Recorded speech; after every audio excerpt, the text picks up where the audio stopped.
Good evening and welcome to this session at Clarity here above the loft. My name is Barbara Gray from Clarity here in the UK, and this is our dear friend Paul Church. Good evening, everybody. So this evening is a little bit different.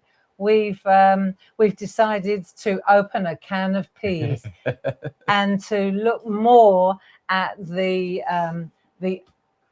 art of business, or the business of art. Business of selling art. Yes. Yeah. And the business of creativity. So I went, here we go. We've got a can of peas ready to go, just in case you're wondering what we're talking about. I thought it was canopies that you hate when you go to posh parties. Grace is in the building with yourselves, so she'll be feeding us any questions that you may have. And we're just going to let our friends find us now before we open the can of peas. And Grace said the sound is great, which is great because we bought the microphones from the office, so we wasn't sure whether they would work or not, but all good. It's very, very warm up here. Very warm. In fact, Paul, I got you a present. Hang on. Yeah. Where's the button gone? There you go. Cool ears. Walker Mindy. Oh, that is Have you lovely. put it on? There you go. Now let's see. These might be too loud. Let Grace tell us whether these are too loud on the actual microphones. Bear with us a moment while we get our. I don't want to go like this. There you go. Is that too loud, Grace? Because if it is, we'll just have to persevere. We'll persevere, yes. I reckon it'll be okay because it seems to be, as you said, the sound is up here. Yeah. As Let's opposed just to there, see. but Sound is good. So we're just waiting for Grace now to tell us. And how is everybody coping with the heat while we're waiting for our friends to come in? I think it's okay personally, Grace says. Okey-dokey. I don't know what that means. It's not bothering her, in other It's not words. bothering her. Okay. It's bothering me, actually. Yeah. If it gets really bad, we'll put it back on, Paul. Okay. Yeah, so a couple of weeks ago, I suggested that we get together and we look at the business of selling our art. Yes. Yeah. And so it's not going to be, this isn't a digital marketing course or anything like it. It's just my own experience, your own experience. Yeah, 34 years in business, just in the craft industry. That's prior to the businesses you ran before. Exactly. So you know, I've been selling my wares on tables and off tables, Clarity wares, for 30 years, you know, kitchen tables, little stands in halls. Yeah. You know, it just goes on and on. Exhibitions, television, of course, online, and all over the world, actually. And it depends, doesn't it? Sort of like where you are, what you want to do. Do you want to go mass production? Or is it just the bespoke and the personal touch? That's right. Yours has grown with like the slate vases. Yeah, that's right. So, and before Clarity, I owned language schools in Europe, in Germany. And so, you know, I was very much into customer service and education for 10 years before I even started Clarity. So, you know, I've made as many mistakes as as you can count. And I guess this evening is just for us to get together and perhaps share some of those experiences with you. Yeah. So that perhaps you don't make those mistakes that I did. It's just that the confidence of getting started, because we know when we're making our own artwork, we're our own worst critic, aren't we? And think, oh, it's never good enough. It's never good enough. And we undervalue ourselves in relation to what we've made. We do indeed. And I guess that's it. You know, one of the things that we're going to talk about today is knowing your worth. Yeah. You know, so and other people said it was fine with the fans. Well, thank you. It's very gracious of you. So, Paul, you're in charge also of looking at the questions and as they come through. I think just everyone's very warm at the moment. Yeah, but it won't be a very technical session. It will just be we're going to hang our hat on a can of peas, because I've always felt that it's easier to analogize, so that you remember things more easily. And for me, a can of peas is a great way to kind of consider all the different aspects of starting a business or selling your artwork, whether you want to start a business or just sell your work so that you can fund your hobby, you know. Which is what you often refer to as your return on your investment, isn't it? And that's why we've got the policy at Clarity that whatever you make, you can sell. Oh, absolutely. Yeah. We are an angel company for that reason. It's called ROI, return on investment. Yeah.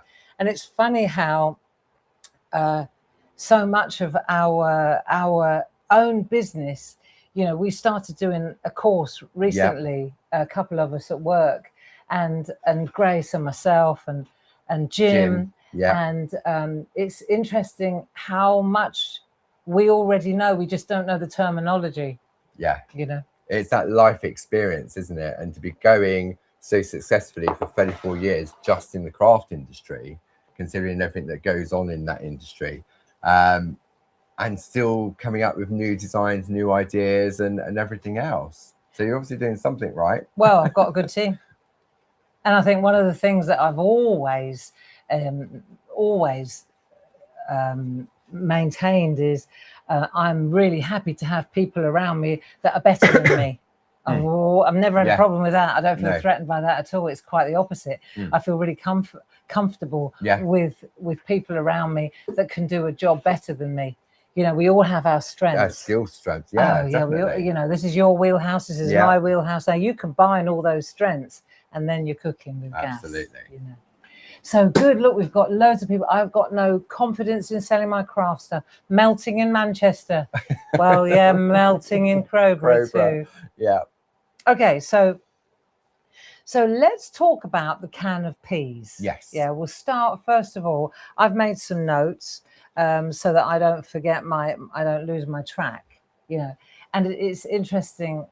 I've spoken about can of peas for 30 years. Yeah. I actually remember writing a series of articles in the 90s about the business of art, and that was called the can of peas. So nothing's changed really. And in marketing, they also talk about the 4 Ps and the 7 Ps. Right. Didn't but they know don't call it a can of peas. They don't call it a can of peas. No. These are Barbara's can of peas. Yeah. So one of the first things you've got to think about is the product.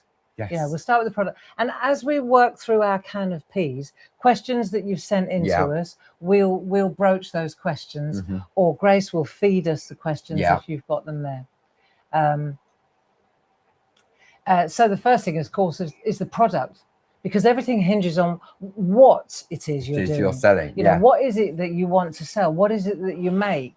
I think the first thing is the product. You have to have a very clear idea of what you're selling. Yeah. You know, my experience is don't sell too many things. Don't spread yourself too thin. Specialize. Cards or soft craft. Yes. Or cakes. Yeah. Handmade wood. Excel pottery. at one thing. Yeah. Excel at one thing. Get good at one thing. Yeah. And then if down the road you decide to introduce another product, that's great. Yeah. But if you say, oh well, I do a bit of knitting, I do a bit of embroidery, and I do a bit of pottery, and I do a bit of this and a bit of that, then when you go to sell the bit of everything, you'll just it'll be more like a bazaar than a. And also, I think it's the motivation thing, isn't it, as well? Because if you're trying to spread yourself to, I've got to do this, I've got to do that, and it's pressure as well. Exactly. Is that one of the P's? Pressure. Pressure. Yeah. Because it all forms part of it, doesn't it? It does, yeah. So again, to relieve pressure, I always feel that you're better off being very specific about, for me personally. And then the other thing, which I made a note of as well when I was thinking about it this afternoon, is when you think about your product, let's just say this is the product, whatever your product is, have you got it's called a USP, a unique selling point? Is there something you may say, well, everybody, you know, I make cards, I want to sell cards. Okay. But what is it that's unique about your cards? Have you got a style? Is there something that makes it clearly, you know, it might be a little bee in the top right-hand corner. It might be something just that always makes it clear it's Yours. signature. Yes. Yeah. And on the subject of signatures, of course, it's good to own your work. Yeah. Sign it. We have a whole, Grace will give you the link. We have a whole area of personalized stamps. Yeah. You know. And it is, because if you're going out into market and you're going to a gift shop, for example, to put stuff in, and but other people, they take gifts from other people. They need to identify where they've come from as well. Yeah. Rather than keep taking pictures, oh, this person's brought that in. Then if it's got your identifier on there, then they know, right, we're running out from this person, we need to contact them. Yeah. So as you say, own it, sign it. And we'll come to that as well, what Paul is talking about placement and you know, the actual marketing in that regard. So one thing at a time. First of all, product. Have you got a piece of paper and a pen? And if you're interested in this kind of information, then make a few notes as you go along. So decide what your product is. Are you a paper crafter? Let's just, for the sake of argument, let's assume that most people watching are paper crafters. Yeah. But I'm also guessing that there will be people who are knitters, who are embroiderers, who are quilters, crochet, bakers. Yeah, bakers. I'm sure we've got a few potters. Yeah. I know all about that one. But in the end, whatever your product is, obviously the price will change according to your product. If you're selling quilts, you know, that's a whole other kettle of fish. You have to have, well, we'll get to pricing, but that's about knowing your competition as well. But let's just say, let's just assume that we're going to go with cards. Yeah. Okay, because most of the questions that we received, you were definitely card makers. Yes. Okay, so let's talk about, let's just settle on one product, because otherwise this could go on forever. Now, if you're a card maker, then in a minute we'll talk about price, because let's just say a paper craft, let's just argue that if you make a card that has a certain price cap, let's call it a cap. Now, if you take that card and you turn that into wall art, that lifts that cap off, elevates it, doesn't it? Oh, it certainly does. Yeah. You know, so if you've ever been to a craft fair, for example, you'll notice that there are big framed pieces on the wall. And then there's always a load of prints that you can, and then there might even be a little basket of cards. Yes. Of the same artwork that's on the wall. Okay. Yeah. So that piece might cost £200, but this piece might only cost £2. Yeah. So that artist who's selling their wares is he's got the traffic light, as I always call it, which is the £200 job on the wall. Yeah. Draw them in. Oh wow! And then you look at the price tag and you go, I haven't got a wall that big. But, or a wallet. Or let's have a look at that. Yeah, exactly. But let's have a look at this little basket before I retreat backwards.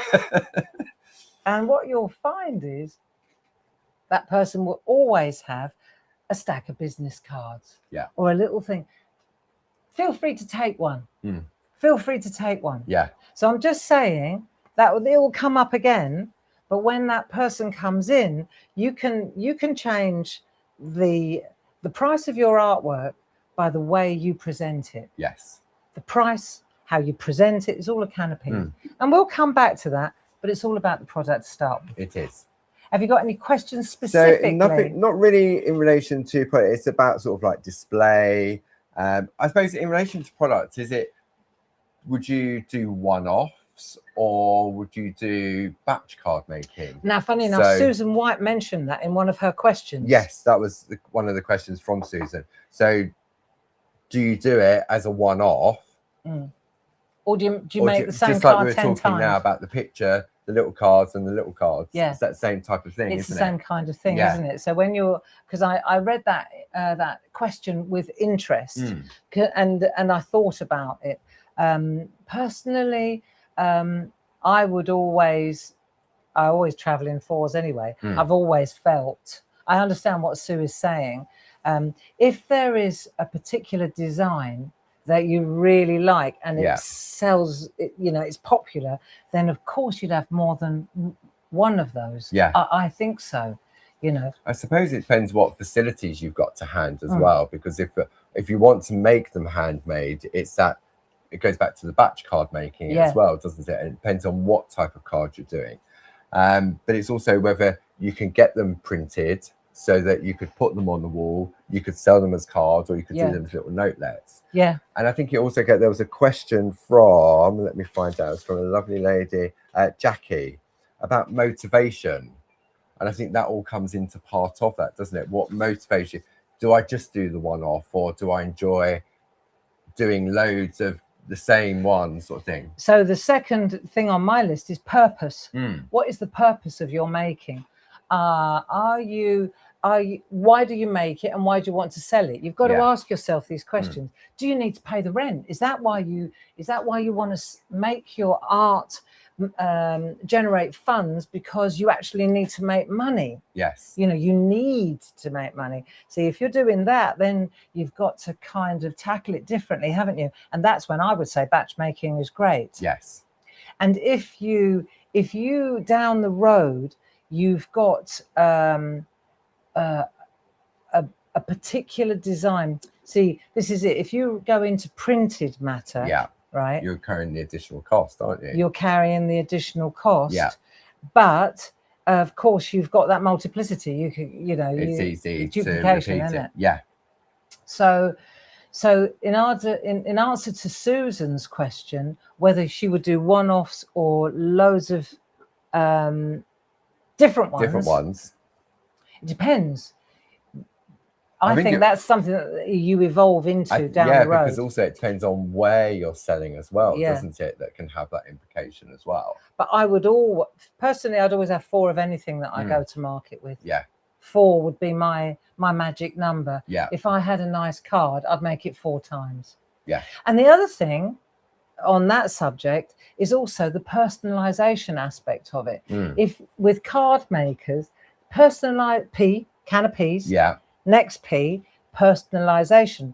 If you've got an alphabet, if you've got stamps that say grandma, son, daughter, mum, mummy, mom, dad, pa, all those pops, what you'll find is that if you've got that facility, I've seen people really do well if they have like the structure of the card, the basic the card, design, and then they can personalize it on the spot. Yes. You know, and I think for that this is where it goes into the pricing, doesn't it? Because if you're able to offer, that's an extra service which adds extra value to what it is you're selling. Buy the cards as it is.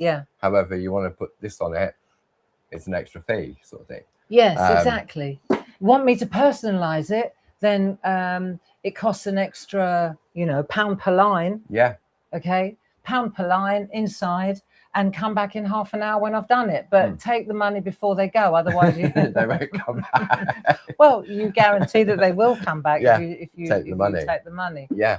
But so I've got, first of all, just to recap, product. What are we making? If we're making a card, then consider turning that card possibly into wall art. Yes. That affects the price. Don't worry, we'll get to how to price.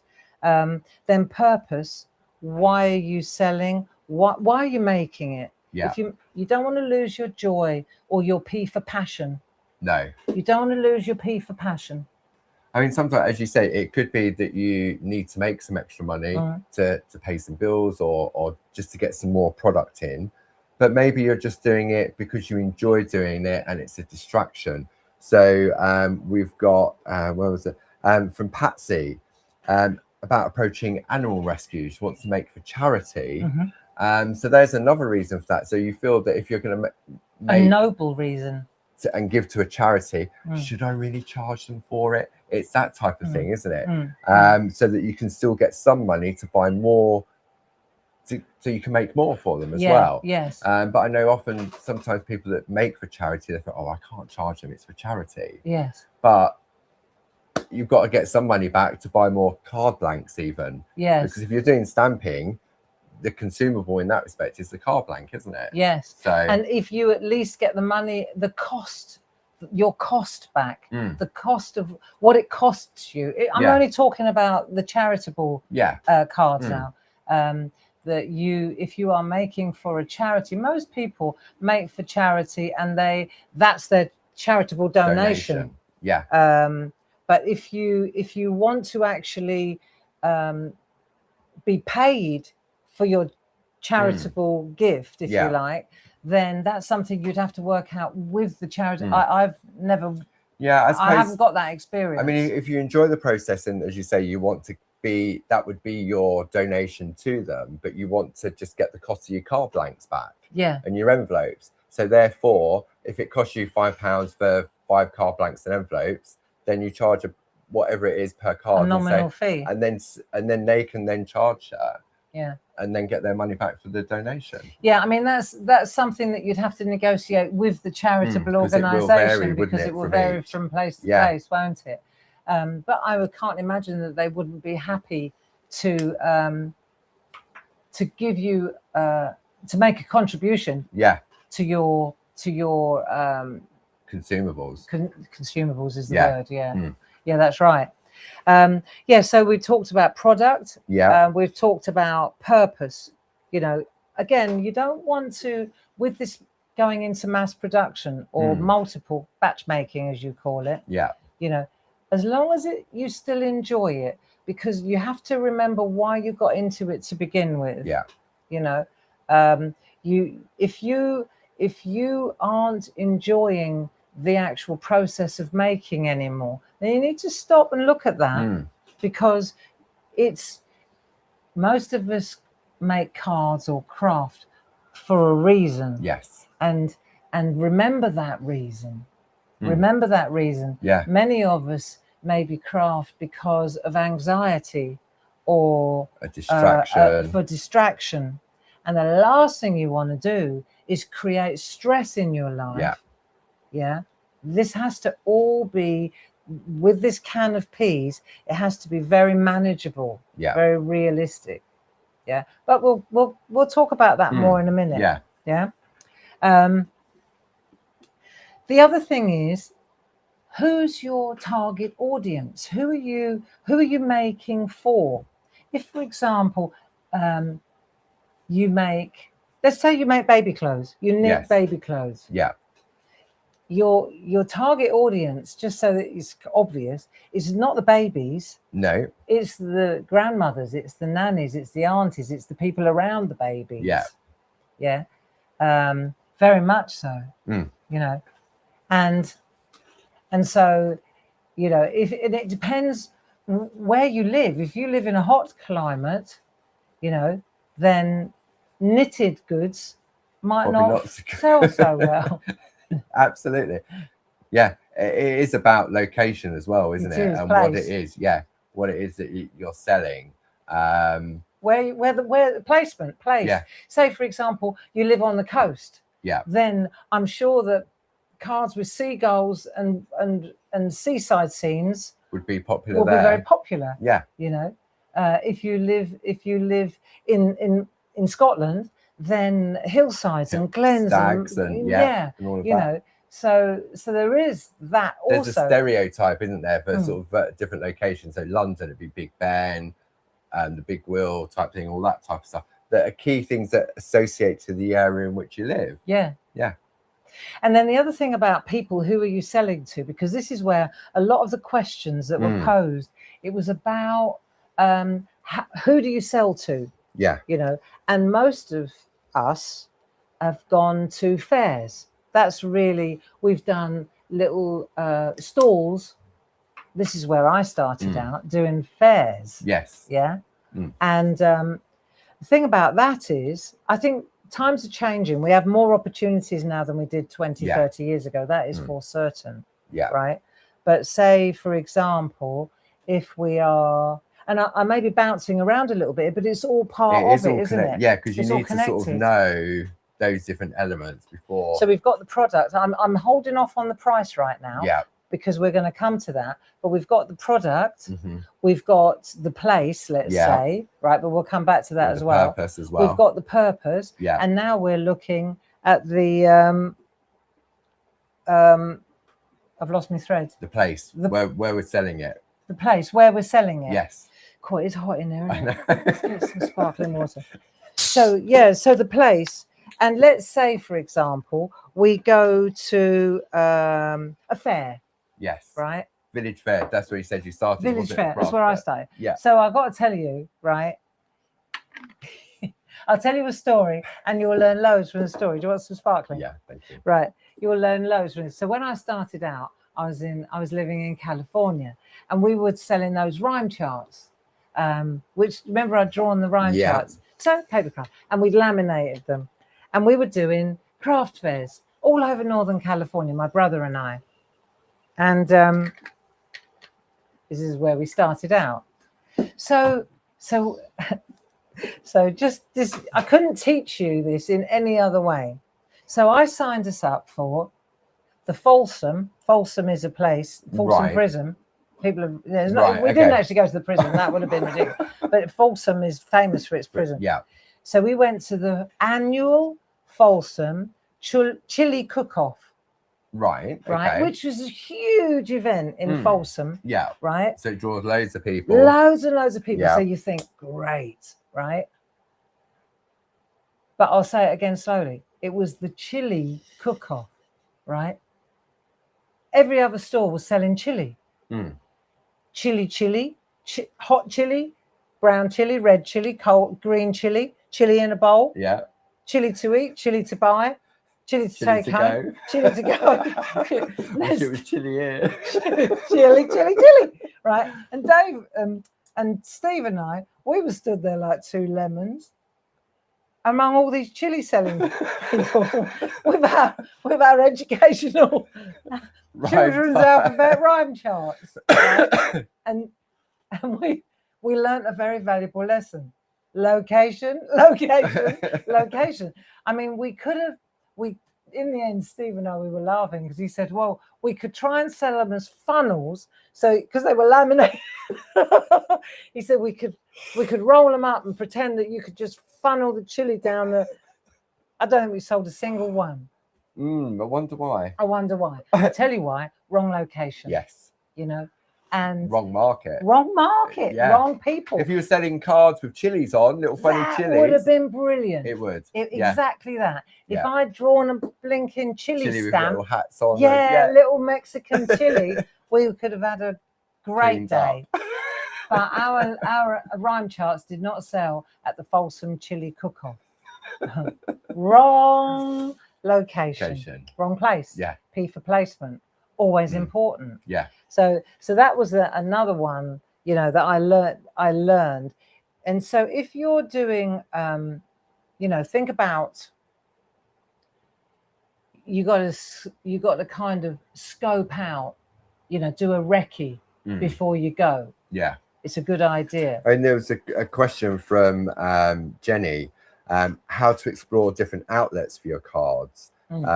Local craft fairs, it seemed to be more of a social event as opposed to sort of a selling place, I'm guessing. Yeah. So that comes back to that same thing, doesn't it? Yeah. And obviously, and then there was a question from Maureen about nowadays the cost of having a table, depending on the size of the event. It can be very prohibitively expensive. Absolutely. It could be thousands of pounds to £10 an hour. I know, and people get sucked into that, thinking, well, if it's expensive, it must be good. Yeah. No, not at all. Not at all. So I would say if you're starting out, right, I think you hit the nail on the head years ago when you used to make cards, Paul. Yeah. And I did this. I did the same thing actually when I came to England. I used to have coffee mornings. Yeah. And I used to get my friends to have coffee mornings. It was almost like Tupperware setting. Yeah. And so what would happen is a group of 10 ladies or 8 ladies would get together and have coffee and cake or something like that. And then I'd come along and do a little demonstration and have my cards for sale. Yeah. And that worked. Because you've got a target audience and they know what they're coming for and they're bringing money and they will buy your cards if they like them. you know. Same as you used to sell your cards at the office, didn't you? Yeah, so when I worked in the West End, so I worked in Mayfair. So obviously you automatically say Mayfair, the people that work in that area, you'd think have more money than people that worked when I lived in South London, for example. So rather than I used to do little like village hall fairs and stuff like that, but rather than keep getting a price gun, changing the price of this and that, and it goes back to the pricing. So the easiest thing that I found to do was to do what Clinton's did, and it was a letter. So this card was an A, then you had a B, a C, and a D. Yeah. And then I had a price list that when I took them to work, it was a higher price list for Mayfair, and then it was a lower price list for when I was locally. But they were all labelled A, B, C, A, B, C, D. So it saved me the time of keep taking stickers Yeah. off and everything. And then I would just print that price list off, and it would be by the cards. Yeah. And then people go, oh, this is a B. Oh, that one's £4. Or Yeah. And that was, for me, it was a really cost-effective and time-saving way of doing it. Marvellous idea. Yeah. The other thing is, of course, the idea that what I'm trying to get to here is perhaps don't dive in to the shows until you've established your stock, your style, your personalization, your product. All these things come first. Yeah. Your pricing, got to get all that right, right? And so I'm saying play it safe. Yes. P for play it safe. And my thing, because I know if you go to a village hall like our friends here, I didn't sell any, somebody said. Yeah. And I understand it's disheartening. It's frustrating. It is, because you put the time and effort in. Yeah, I mean, that was Jenny. So she didn't have like with the craft fair, it was more social. So it was more of a get together. So just looking at other ways of different outlets, how would you go about that? So from a really safe local community point of view, you've got friends. I think that little modest coffee mornings is great. Yeah. Right. I think that if you go to the office, if you work, then get to be known as the person who makes the beautiful cards. Yeah. So that people come to you. And people ask you, oh, I've got a special one. I've got a special wedding coming up. Would you, Sheila Gray, my sister-in-law. Yeah. She was bingo for that. Yeah. You know, in her circle of friends, she's always making cards and she's always getting commissions. Yeah. And that's where the advertising with your name on the back of the card is also key as well. Because if you do sell it to someone at the office, they give it to someone. Yeah. Someone said, wow, look at that. And they look on the back of it. Oh, right. Okay. I like this. I'm going to contact this person again. And the other thing is I know we're going around the houses, but again, it's about packaging. Yes. Right. So a silly little P for poly bag. Right. So you've got P for packaging, P for poly bag. Yeah. So the first thing you do is you just like in a card shop, it's in a poly bag. It's P for protected. Yes. Right. Yeah. So your card, you can see what's on the front, and on the back, there's a little slip of paper that you've typed out that says, this card has been left blank for your own message. Yeah. Or this card says, with love to you, or this card, and then you've got a poem. Yeah. What Sheila does is she has loads of inserts that she prints off that you can add. Choose. Yeah. So you can pick the front, you pick the insert. Yeah. You know? So you've got that person. Now we're cooking with gas. Yeah. Because now we've got a personalization option. Yeah. You could maybe, if you've got a printer, most of us have got a printer at home, you can type out on copy paper. Copy paper, just chop it up to size. Nice quality, chop it up, you know. But when it comes, and we will, don't worry, we'll talk more about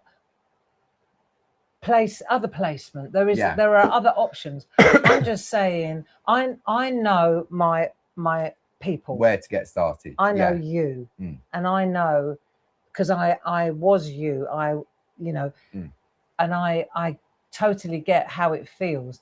I've had the Folsom chili cook-off experience. Yes. And plenty more of those. And don't get me wrong, we were paying hundreds and hundreds of dollars to stand there and be disheartened. Yeah. And we sweated, but do you know how hot it was there? All that chili. I know. Temperature. I remember being in San Jose in another problem. See, here we go again. a wine. See, I've made all this stuff. A wine festival. I mean, what were the chances of selling my stamps at a wine festival? Silly girl, you know. And it was 115 degrees in the shade, Ouch. sweating bullets. And that was the one where next to me there was that really miserable couple. You know, like some things you never forget. Because that's another thing. I've always smile. Yeah. And these two, they were right miserable. And he had, and all he was selling, I couldn't believe it. That was the moment where I thought, I've got to change the way I'm doing this. Because there I was with my beautiful educational Victorian rhyme charts, you know, all laminated and lovely, and my stamps. And every stamp was in a box because they were polymer and they go yellow in the sunshine. Everyone was individually boxed, all hand stamped, wrapped. Oh, honestly. And then I was standing there melting, and next to me was this bloke who, and he might as well have painted these signs with his foot, right? And it said, you won't believe this, there were these signs, and it said, "Here lies the body of the last cat who in my yard." And he didn't even, it wasn't abbreviated. No, he actually wrote it, right? So here lies the body, and he couldn't keep it. He kept shuffling back to his van to get more, right? Wow. And all I heard was people going, "Oh my God, you got to look at this, Harry, come and see this," right? And I thought, I got to get out of here.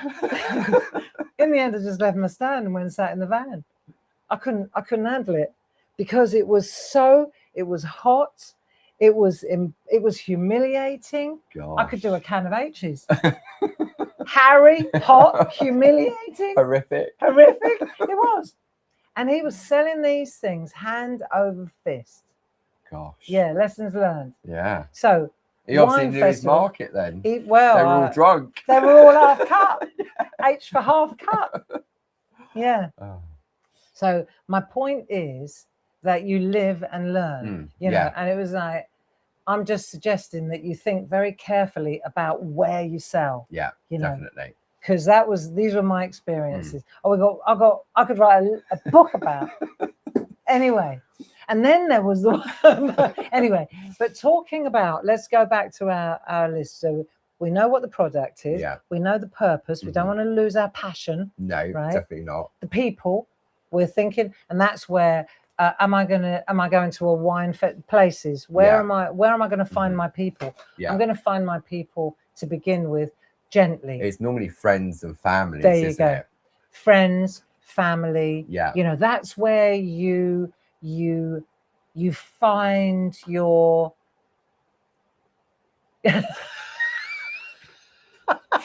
Grace. She's right. She's right. She's right. She said, "Go post up outside a funeral home with a bunch of sympathy cards." I don't know, Grace. That's a little bit too crass. You know, a little bit too. But it's definitely the market. It is, sadly. You know, maybe along a couple of doors. Yeah. At the florist. At the florists. Yeah. Yeah, there you are. Yeah. But the point I'm trying to get to here is that you can think very carefully about where you're selling. If you're selling at a children's school fair, then you're at a children's school fair. So you've got to consider who's coming in that door. Yeah. You know? And if you're at a wine party, consider who's at the door. Yeah. And it is that thing, isn't it? It starts with friends and family, and in a way that's the confidence booster as well. And then you think, oh, this is working, and everything else. And then you want to take it to, and it is like village fetes and things like that. So go and visit them, as Barb said, have a look at the people that are going through the door, and you think, right, is this where I want to sell it? Yeah. Don't just jump straight in because someone said, oh, they sell great cakes. Yeah, but I'm not selling cakes. I'm selling cards. Exactly. Yeah. And you got to really check it out first. Yeah. You know, check it out. And also let other people make suggestions. You know, there are lots of other options, by the way. This is just the way we're used to doing it. Yes. Because it's the way we've always done it. but there are other options available now online. You know, there are so many possibilities, but we'll get to that in a minute.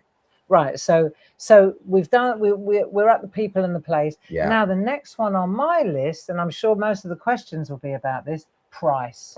Can of peas. Price is probably the biggest P in here. And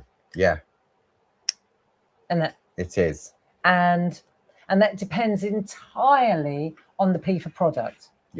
And the P for place. So that's why I've been going around the houses, because you can't price it unless you know where you're placing it. And exactly that. And just as that clever idea that you had of the location. Absolutely. And you know, I think having that coding is a good idea. Very good idea. Well, for me, it was a time saving thing as well, because otherwise you'd have to take the price off, and I used to get little stickers and write the price on it, and then I've got to cover it up, and it doesn't look very professional. Whereas if you've just got ABCD and you have a printout, this just like Clinton's did, it obviously worked for them in a different market, or it didn't, because they're not around anymore. But you know what I mean, at the day, because obviously they were worldwide, weren't they, Clinton? So if they all had to, so if they were selling in America or they're selling in Europe, that A just had it was an A. So when they're manufacturing, it's easy. So exactly.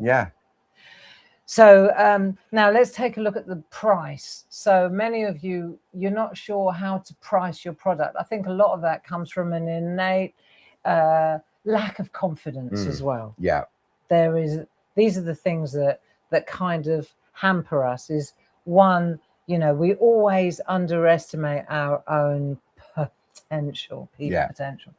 And so when it comes to price, let's say a card can only carry so much. There is a cap on a card. But let's just stick with the cards for now. Just in a minute you'll go, I see. So let's say you've at least got to figure out what's the cost of that card. Right. Whatever it is that you're making, what is the cost to you? What is the cost? Right. So how much does the card cost? How much does the card blank, the envelope, right? The cello bag. We're not talking about the thousands of pounds that you spent on ink, and that's the essentials, isn't it? Production. Essentials. Right. You can't charge for that. We're just looking at your consumables, the stuff that you need to replace to sell more.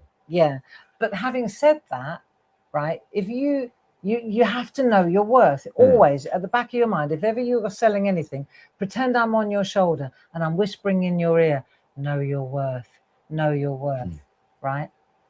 And the other thing is, ask somebody else. Ask somebody else. What would you pay for this card? Honestly, ask somebody else. What would you pay? And don't go to a people pleaser. Ask somebody who's straight, right? What would you pay for this card? So, but let's say, for example, you're going to pay £1 for a card blank. And then you're going to spend an hour making the card. This is very basic, easiest. This is where you've already worked out the composition, and now you're just replicating. You know, you're not. This is you already know where you're going with it. You're just stamping it up now. Okay, so let's say that the cost is £1. Now, here are the pitfalls. P for pitfalls. You forget how much your time is worth, right?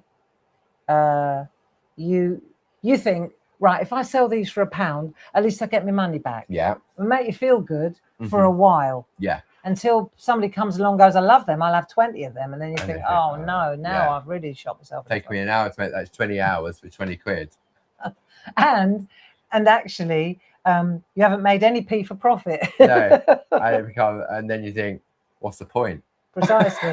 What's the P for point of this exercise?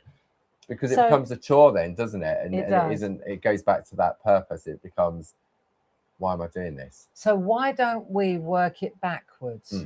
And let's pretend that you've got a card, you're at a fair, and you've got a lovely stand, and people are coming because they really like your artwork, right? You've got to kind of manifest that, okay?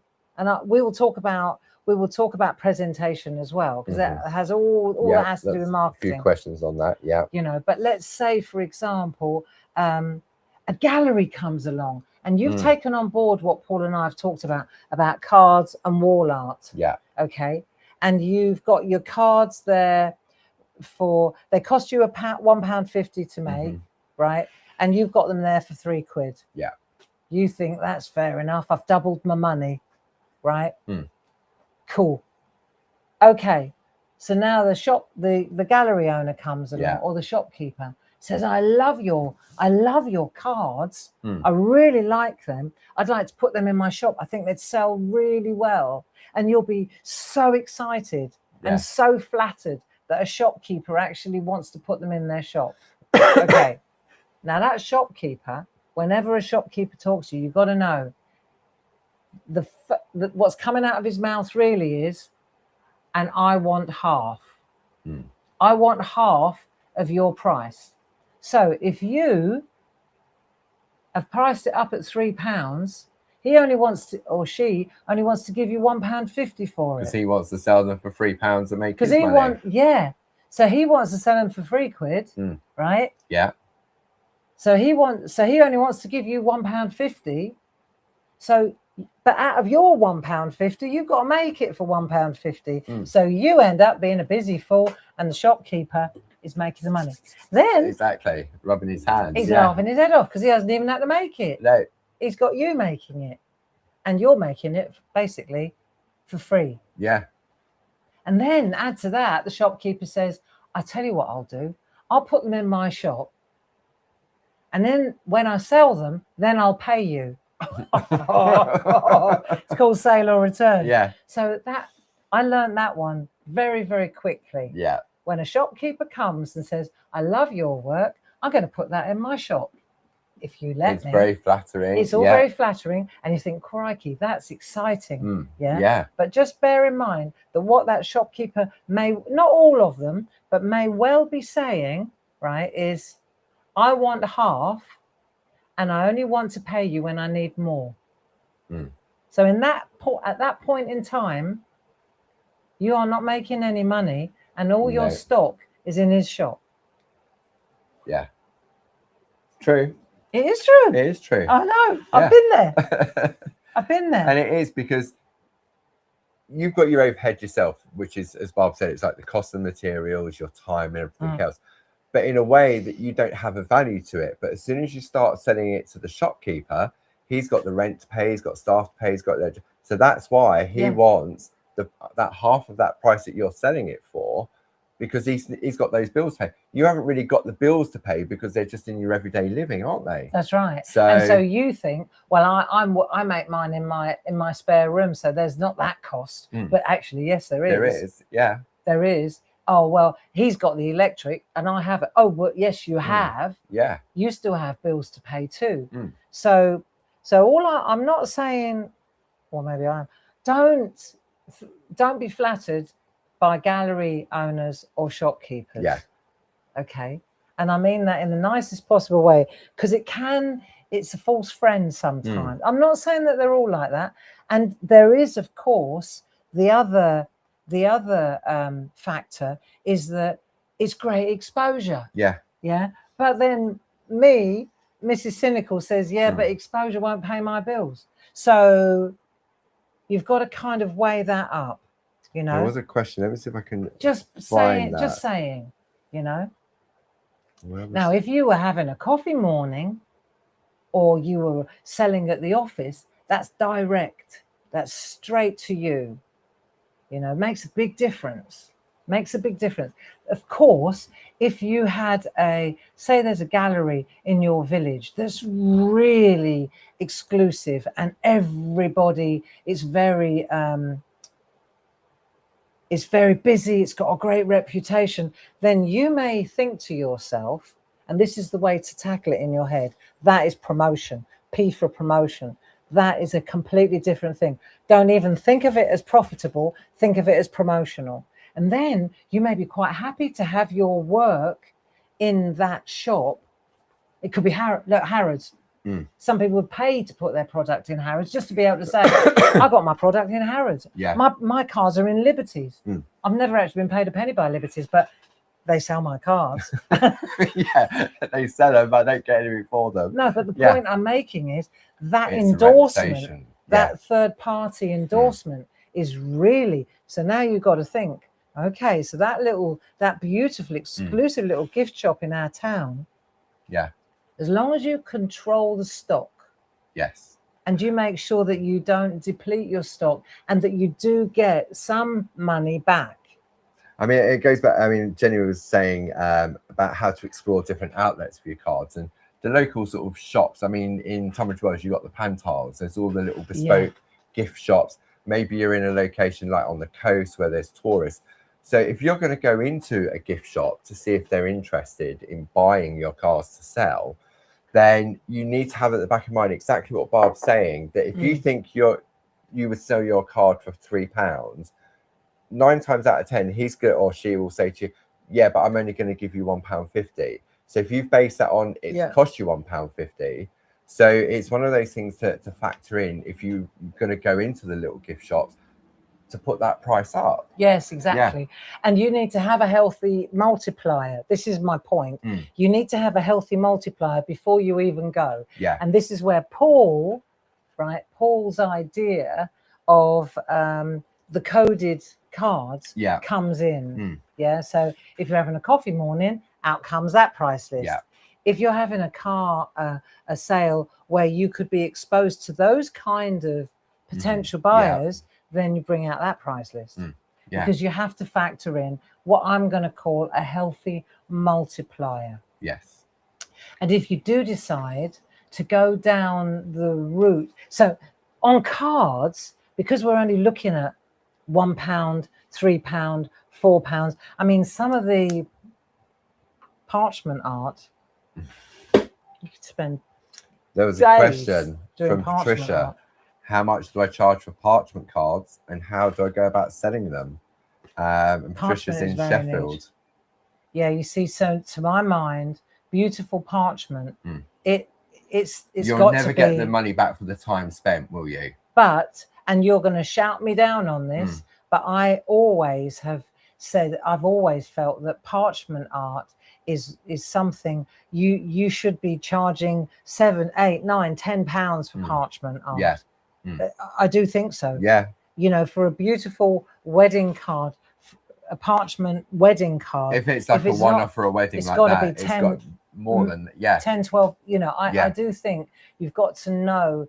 And there's something about charging the right price, right? Don't lowball yourself, because if a person comes along and it says £10 on it, right, or £12, and they know the work that's gone into that, right? You've only got to look at some of the picot cuts, you know.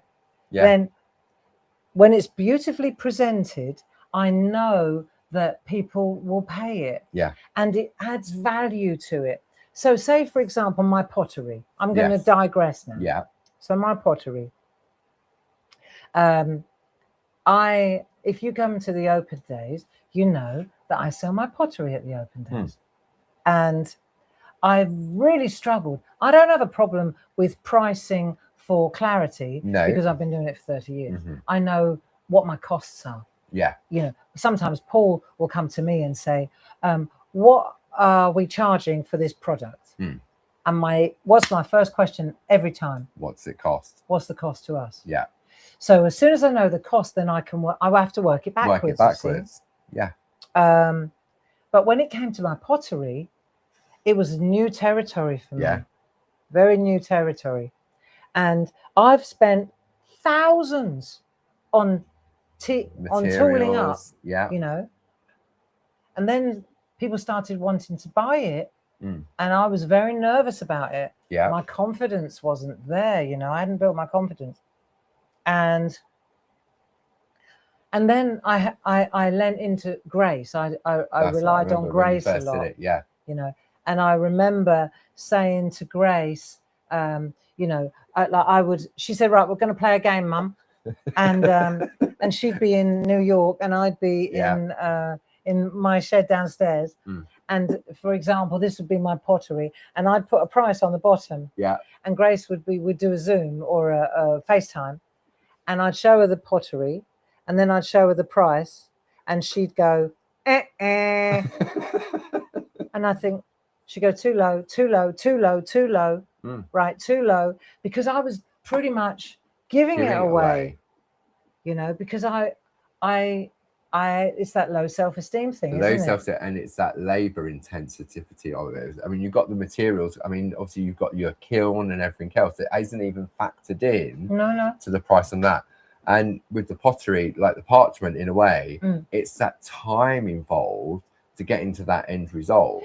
That's right. It has to do with that, because what I'm selling is not the £5 worth of clay that's gone into this. It's not the £5. It's the 7 years of learning. Yeah. It's the time, the days that I've spent on it, the number of times, 3 firings in a kiln. Yeah. And in the end, you've got a beautiful bespoke piece, and it's a hand build. Yeah. You know, so I had to learn, and that's why I think it's important that we have this dialogue now. You know, because I really had to learn it.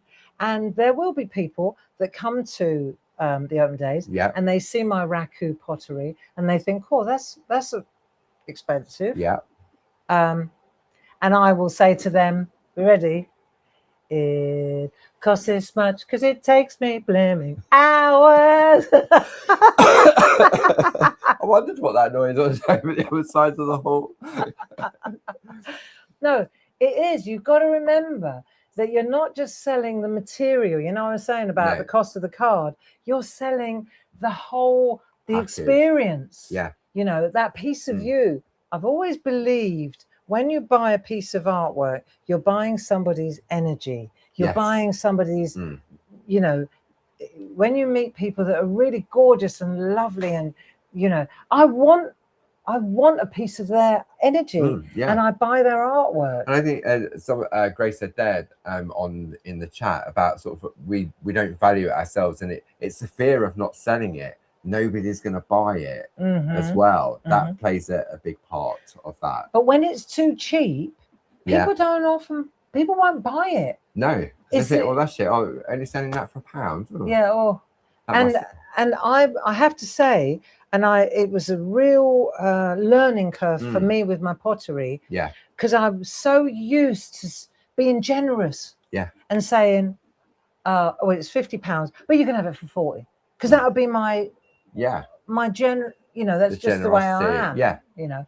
And it was put to me that you're doing the person a disservice because you're undervaluing the art. You're undervaluing the art that they're prepared to pay.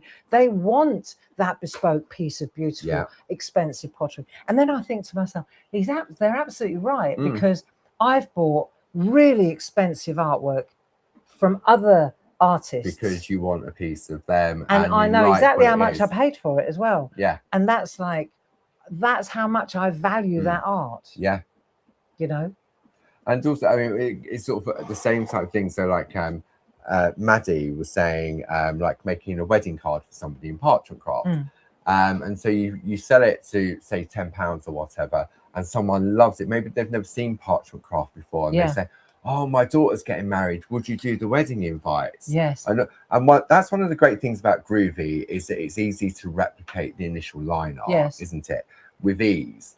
But then all of a sudden you're going to get 50 wedding invites, and then you're thinking, okay, well, maybe how do I price that? Because I'm charging £10 for a card, and now all of a sudden I've got to do 50 wedding invites and everything else. So I've got a formula for that as well. Okay. So this is cool. And yeah, like I said, when we're talking about price, let's just remember, we're only dealing, at the moment, we're talking about a card. Yeah. Remember I said about lifting the cap off that and making it into wall art? Yes.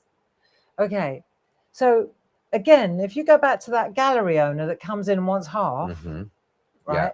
Now you've got to remember, if you've made wall art, you've also invested. So now you're invested because you've probably bought the mount board. Yeah. You maybe even bought the frame. Yeah. So now you're into it. You're into it for money. Yes. Because he'll want to have it framed, ready to just hang on his wall. He doesn't, all the risk is carried by the maker, unless there's a firm sale. Yeah. Fair dues? Yeah. Right? So I'm not knocking, like I said, if it was that exclusive place in the village, he can have one or two. Yeah. He's not having my entire stock because they're flying out the door. And you have to price it accordingly. You have to, when you're factoring in the cost, remember the frame, the mount board, everything is included, right? Yeah, definitely. Now, let's go to that wedding card, because I know several of you that have got caught in that. Oh, you make cards, don't you? Yeah. I'd love you to make my wedding cards for me.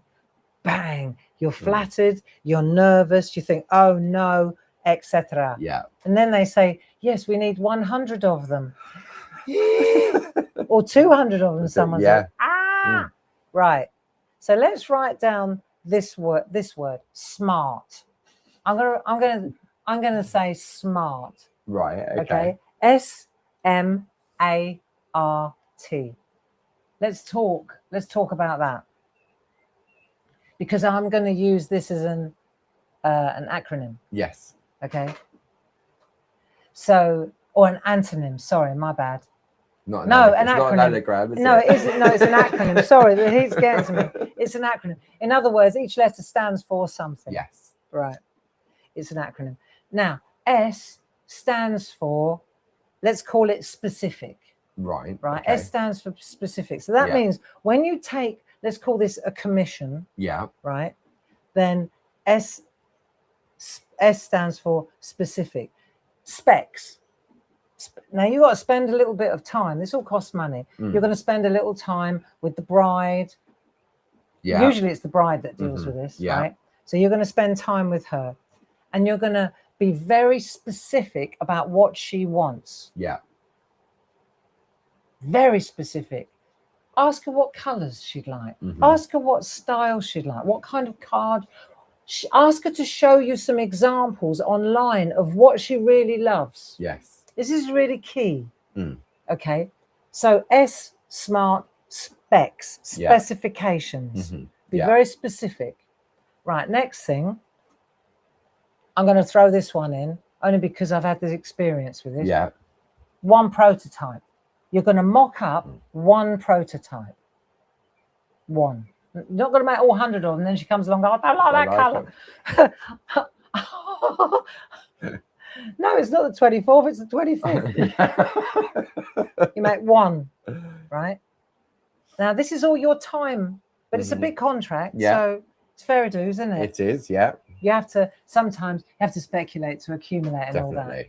You're going to do that. And it's only after this, when she okays that prototype. Yeah. Right? So you've been very specific. You've presented her with the prototype. Perhaps if you're really generous and very creative, you might present her with two options. Because you may think this works better than what she's after, and then she might say, I want puce, this color, and you might say, well, have you considered this? So you give her two options, let's say two prototypes. At that point, she signs off on one or the other, and she has the option to tweak something. Yes. Once. Yeah. Not again and again and again and again. Oh, no, I don't like that. Now I want that. Oh, I want to get married to him now. Not him. Change the name of the bloke. I'm sure it's happened. I'm marrying him instead now. But the thing is, you've been very specific, right? And now you've got a prototype or two, and now they tick off, and you have to have it in your head. You don't want it. It's better to talk about all this at the beginning. Otherwise, it's going to drag out. Yeah. Right. So now you've got, what she wants. Now she says, how many does she want? Yeah. This is where smart kicks in. Okay. So now M. So we've been specific. Yeah. Tick that box. Yeah. M. For me, at this point, it's about money, because you are going to lose so much money if you don't get clarity now. Yes. Right. So at this point is when you sit down and you say to yourself, okay, she wants 100 of them, right? This is how much it costs me just in materials to make 100. Yeah, I've got to buy extra this in or extra that in to fulfill the order. Not even factoring in your time yet. We're just factoring in the cost of the materials. Yeah. Right. So now we've got to talk money, because you're going to have to start opening your purse. Yeah. All right. Yeah. To get the material in. Okay. So the next thing is, at the same point, now I've got here achievable. Is what they want you to do achievable in the time frame, which also is the T, right? Is it, can you do the job? Yeah. If she wants one of those beautiful Pico parchment, she wants 100 of them by next week, because the wedding's next Saturday, is it doable? No. So right, S specific, M money, A achievable. Yeah. If it's not realistic, which is actually that could be the R, but you understand where I'm going here. If it's not realistic in the time that they've given you, then back it up. Yeah. New design. So now we've got achievable. You have to know that you remember we go right back to what we said in the beginning. You don't want to be giving yourself stress over this. It needs to still be enjoyable. You're doing this because it's your passion. You don't want to trash your passion. Doesn't become a chore. No. I mean, 100 of them. But if you've, a lot of people plan a long way ahead. Yeah, a year's time or something like that. So now you've got to, but ask yourself, is it achievable realistically? And then the next thing that I've written is R. So we've got SMA, achievable. R. I've written retainer. Right. And I don't mean my teeth. You ask for a retainer. You ask for a deposit, if you like. Yeah. In other words, a retainer means that she's giving you money now to be able to do the job. Yeah. So it's not coming out of your purse. You're not asking for the full amount. You're asking for a retainer. So that means if, say, the cards are going to cost you £2 each to make. Yeah. Right. But you've already agreed that they're all going to be £8 each. Yeah. Let's say. Right. She's going to pay £800 for these. Yeah. Because that's what she wanted. She could have gone with a less expensive version, but she wanted the all singing, all dancing layered parchment, right? The Pico parchment, PPP, right? She's going to pay for it. You have to think about it like that, okay? Because you don't want to build up a resentment over it and get frustrated. So all that has to be done, and all you've done is made one, maybe two prototypes. Yes. And I actually think it might be a good idea to make one that's intense, and time. And one that's less. Yes. So she can pick. Yeah. That one's going to cost you £4. That one's going to cost you £8. You decide. And time yourself while you're doing it as well, but especially with parchment craft as well, because if it is sort of like she wants to send them out in 3 months' time, and you've got 100 to make, and you've got to factor in, and then it's that pressure again, then, isn't it? So, you don't want to put the pressure on yourself. All the time, remember, you've got to be smart about it. Yeah. You've got to be smart. So the retainer or the deposit for your material costs, at the very least, is important. Yeah. Because it is a bespoke affair. Well, yeah, definitely. You're not going to get those if on you're the high doing that, street. if you're making them for Mandy and then Mandy pulls out the deal. Yeah. You can only give them to Mandy. Then you've got to wait for the next Mandy to rock up. The same husband. Could be the same husband. the same husband get married on the same day. What were the chances? I'm sure it happens. I'm sure it's out there. But then the T is for time bound. Time bound. Deadline for delivery. You need to let them know, or you need to know, when's the when do they want to start sending them out? The deadline. When do they want to start sending them out? Not the week before the wedding, right? Because there'll also be the invitation with the RSVP, all that little pack. Day invites, evening invite, blah blah blah blah. You know, so it's important that if you do a job like that, that you get the pricing sorted out very early on in the game. You get your prototype sorted out. That you make sure that it's very achievable. That I think the acronym SMART is worth writing down. Because it will serve you well. And the deadline for delivery, always factor in a little bit of wiggle room, because you never know. You know, you might pee for pandemic. No, but you might get the flu. Something might happen. You've got to give yourself a little bit of wiggle room. You never know. I'm not going there where I thought you was going, but don't tell me. No, I can't. Write it down. But you need to give yourself a little bit of wiggle room, so that you're making like provisions, or you're making concessions.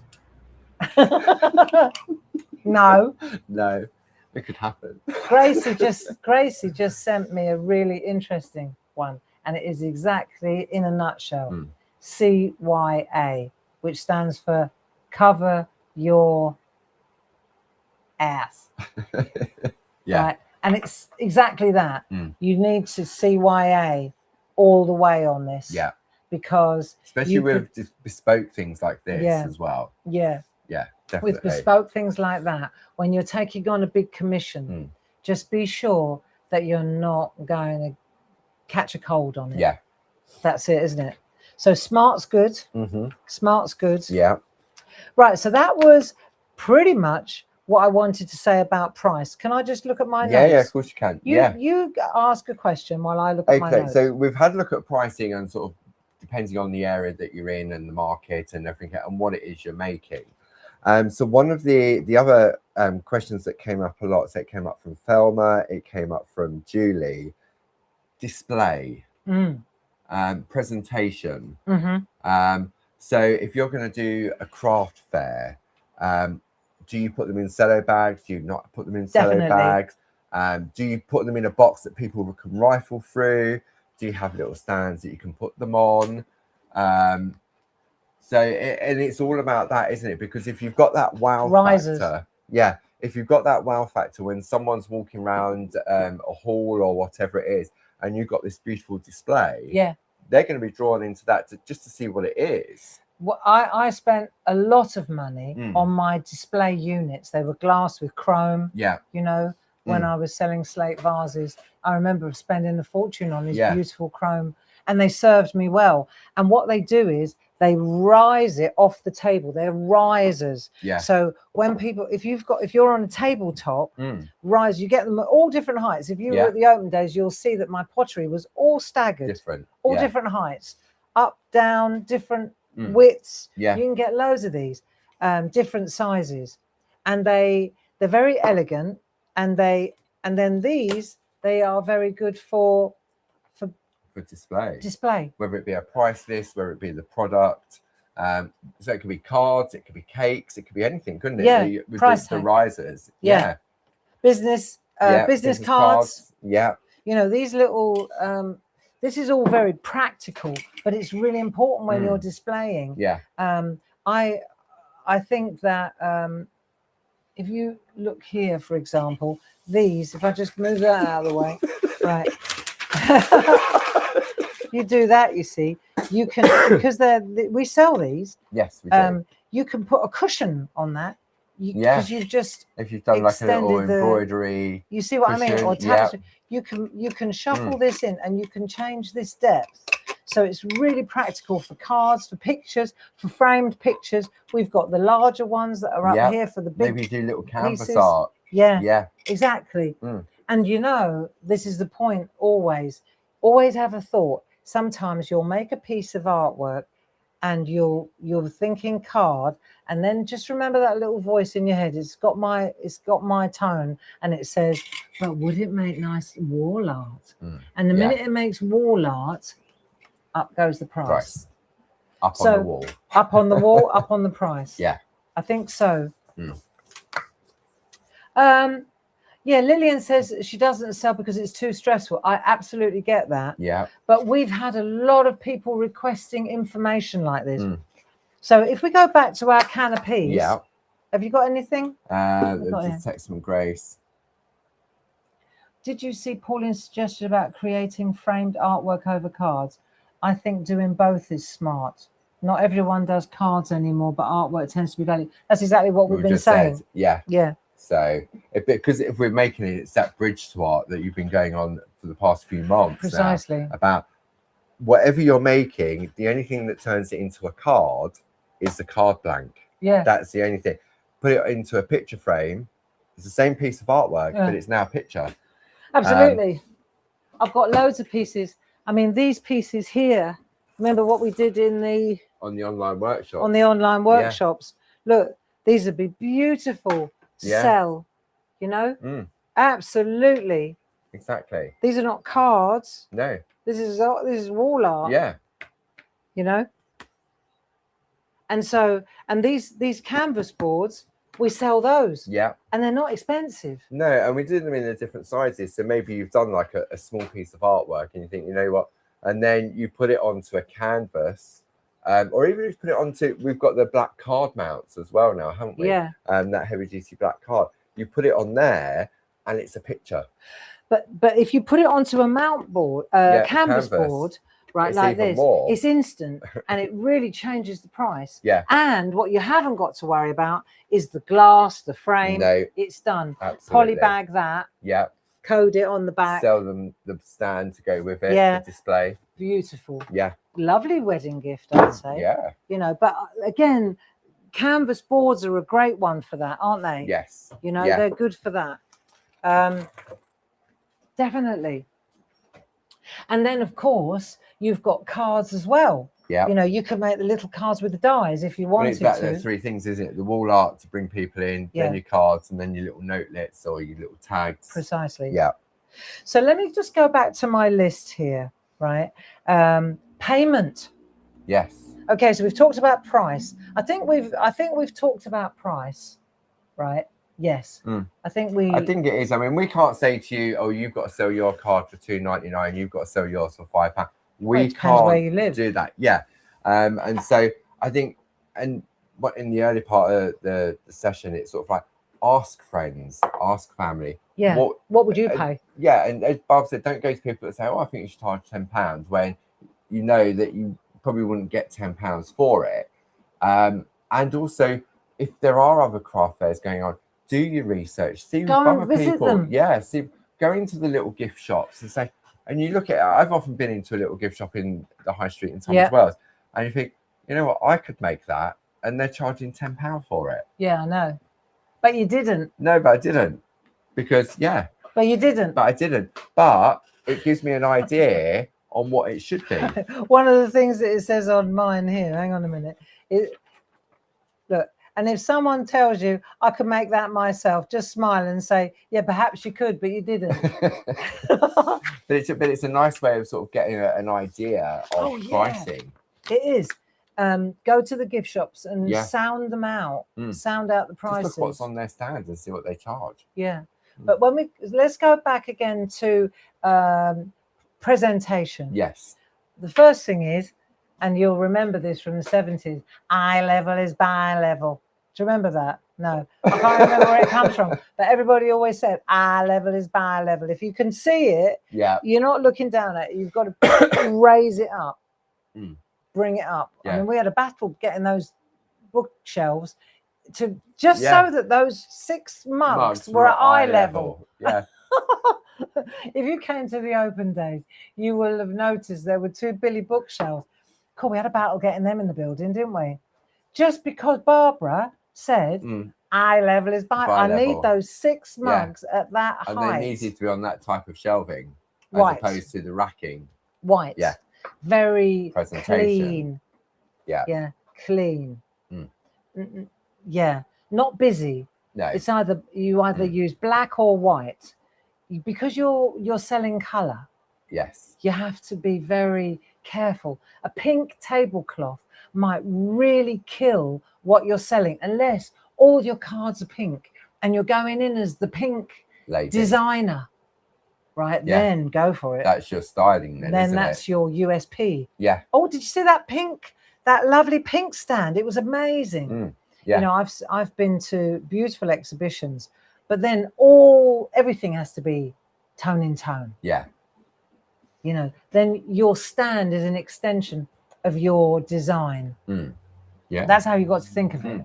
You know, and to take plastic storage tins or plastic storage boxes that just rifle through, it devalues your art. Yeah. It devalues your art. And can I say, less is always more. You don't clutter up the tabletop. Yeah. That's underneath. You put out one and then you keep the others underneath. Yeah. Don't, you know, if you've got 10 different designs, just make sure that you don't load everything up on top. Yeah. Just put your beautiful showstoppers out. I mean, I used to have, when I used to do little craft fairs and boot sales back in the day when there was boot sales, a little craft spinner. I got it cheap on eBay or whatever, and then I just used to put them on, and then people would spin it. Like you'd go into a craft shop, and it folded flat, like collapsible sort of thing. Got it in his car. Yeah, exactly. So, and there's a lot of those on them because the shops are shutting. So there's lots of that second hand available, isn't there? People like sitting there and spinning around. Yeah. So, but the spinners are good because they bring it up to eye level. Yeah. So that's the object. But if you think of your stand as it's a reflection of your creativity. Yes.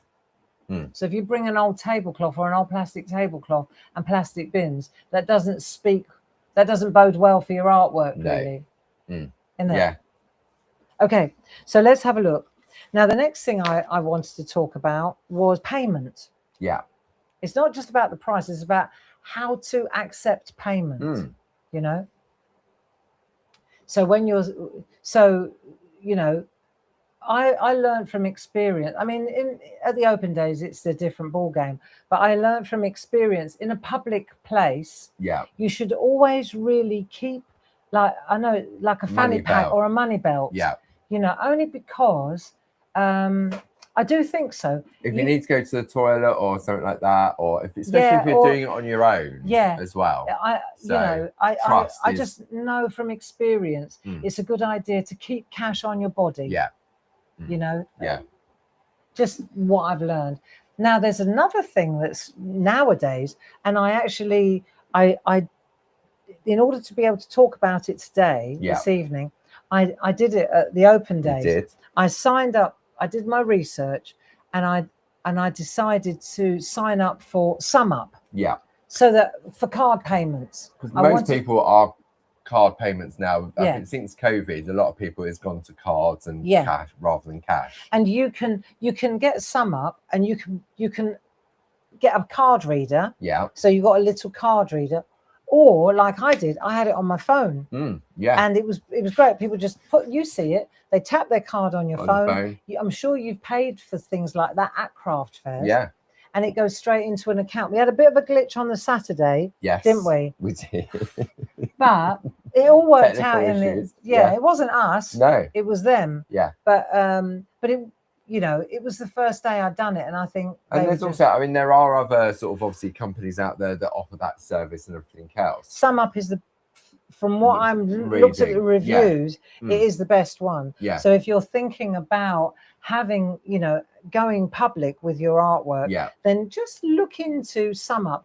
The fees are good. Yeah. The payment is instant. It's really, it's very thorough. Right. It's got a good reputation. Yeah. It's very trustworthy. It's not dodgy. No.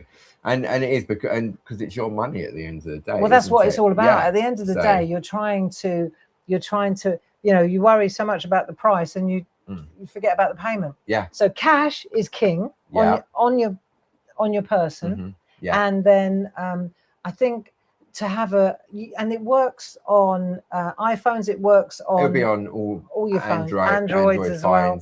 They'll be specific for that. You just download the app and then just literally, if you're wondering how to do it, just go to SumUp. Yeah. Right. Download app. It's free, and then just follow the instructions. Create an account. Create an account.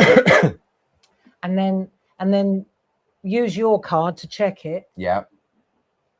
You're just paying yourself then, really, aren't Yeah. you? Yeah. And you're in, you know. And it is, and also, I mean, sort of works really well. Things that have changed, sort of, about obviously sort of depending how far you take your selling as well. There are implications, obviously, for sort of tax and things like that. So that was where you'd have to go. I mean, now online, you go to Inland Revenue and stuff like that, to factor into account. Because I know there was recently about people that, you know, like you go down the road, people selling cakes on the doors. Yes. Where they have little cake sheds. Yeah. And now, depending on which council or which area you're in, the council are classing you as an outside trader. Oh, great. But I mean, you're going obviously to a market that's already got those services in place. Yeah. But you obviously just need to be factoring in that if you're doing wall art and you're charging £300-400 a time, bear in mind that there could be some liabilities. That revenue. Yeah, you've got to declare that revenue. So yeah, exactly that. Yeah, you know. So and you may think, oh, that all sounds a bit. Well, that's business. That's the art. That is the whole point. And now online, say it's so easy to get that type of advice on relation to income and taxes and stuff like that, and it's easy to do regardless of what age you are, because it's all a process, and the way things work now, it's so easy to sort out. It is. So yeah. And the other thing is, you know, so we've been talking about fairs, but then also I've got here, like, so that's payment really. Yeah. Right. And we'd already discussed sale or returns, the pros and cons. Yeah. You know, sale or return, I'm not a fan. Yeah. Because all the responsibility, all the liability rests with the maker. And also if it gets dog-eared and stuff like that, and he gives it back to you in 6 months' time and say, oh no, I didn't sell it, and then you think, now what do I do with it? And the other thing is that you've got, so you know, like I've had experience with that, where I thought I was so excited because the shop wanted my work, but then I had to start chasing my money, and you know constantly, and you know there are other ways. There are other ways around it now. So that's why I was saying about promotion. Yes. You know. Yeah. Platforms. So this is where now, in this day and age, platforms are amazing. Yeah. So Etsy, for example, people that open an Etsy shop, and I've actually even started on, I did a whole page around this stuff. So for example, P for platforms, P for places to sell. If I was starting out selling my cards today, I would happily use Etsy. Yeah. You know, but I would not build my whole business on Etsy. No. Because Etsy is trustworthy. Etsy is a stepping stone. Etsy is not the destination. If you use Etsy as a shop, right? It's, I suppose it's a limited audience, isn't it? Well, it's not your platform. They control it. Yes. So Etsy is great to gain confidence. Etsy is great to learn what sells. You can look what else is selling on. Etsy is great for getting reviews, and it's great to build a customer base, right? Of course, yeah. So you've got all those. So Etsy is good for confidence, learning what sells, getting reviews, and building a customer base. Yeah. Right? It's a platform though, right? And if you get dependent on, so here are platforms, right? Etsy. Yeah. Facebook Market. Yeah. Right? Instagram. Yeah. They're all selling platforms. TikTok, massive. Yeah. TikTok shop. Right? Selly-telly. Yeah. Right? Selly-telly. Yeah. Even Amazon. These are all selling platforms, right? But you don't own the platform, they do. Yes. We learned that the hard way. And there's commissions and costs involved. You know that we want half. Yeah. Etsy not so. But you know, you've got to weigh up the margins and price accordingly. There'll always be fees somewhere. And the other thing is that the rules change, the goalposts move, things change, the laws change, the big platforms change their rules. Right. So you've always got to know, if you put all your eggs, it's eggs and baskets. If you put all your eggs in one basket and then the basket changes shape, you know, it's not always that great. But Etsy is a great one for starting. That's where I would start. Yeah. And then I would develop my own website. And that's quite doable now. It's very doable. It's so easy. It's sort of a series of blah, blah, blah, blah, You blah. just get them off the peg. Yeah, I know. It is. I mean, I used to have a website for my craft demonstrations and stuff like that.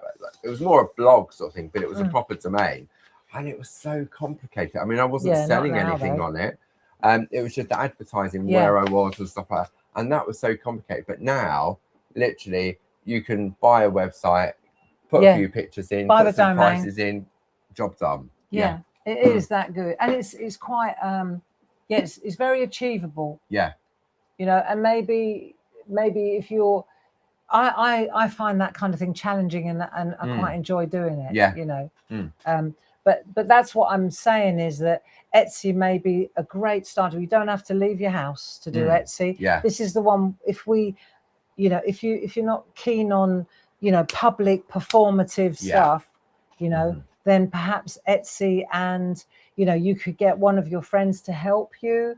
If, you know, a younger friend who's better at the IT side of things. You know, the Etsy is great. Facebook, all of these ones. And it's normally just like a process, isn't it? Like if you're doing an online application for something, and it would just be a process of like, is it this? Put the name of the product in, put a description, give me a picture, tell me the price. Yeah, job done. It is. That's it. and get good photos. Photos are key. People that was one of the questions. People buy with their eyes. Yeah. Julie Mooney. That was it. Yeah. Tips on taking good photos of cards, artwork would be helpful. Yeah. Good photos, because you need good lighting. Yeah. And a decent phone. Yeah. I take all my photos with this. Yeah. With my iPhone. You can get those cubes, can't you? Yeah, I've got one. That white, you illuminate white, and then it, so it's all white, and then you put a riser inside it. Yeah. And then we've even got a real slow rotating Lazy Susan. Lazy Susan, yeah, which is quite cool. But the point is, with good photography, honestly, your phone will less noise in the background. Yes. And normally square pictures are better, aren't they? Square pictures always sit better on website. Yeah, take a square picture. Yeah. Yeah, it's better. Always and better. if you're not sure about the pictures, I mean, sometimes just taking it out in the garden if it's a nice day, putting it on the garden table and taking a picture of it in its natural surroundings. That's a lovely idea. You've done that before when you've done blogs. Yeah. You put it out on the little railings outside and you've got the foliage behind it. I have, yeah. And that gives it a nice look. But again, there's so many different things out there that are sort of props is another really good thing.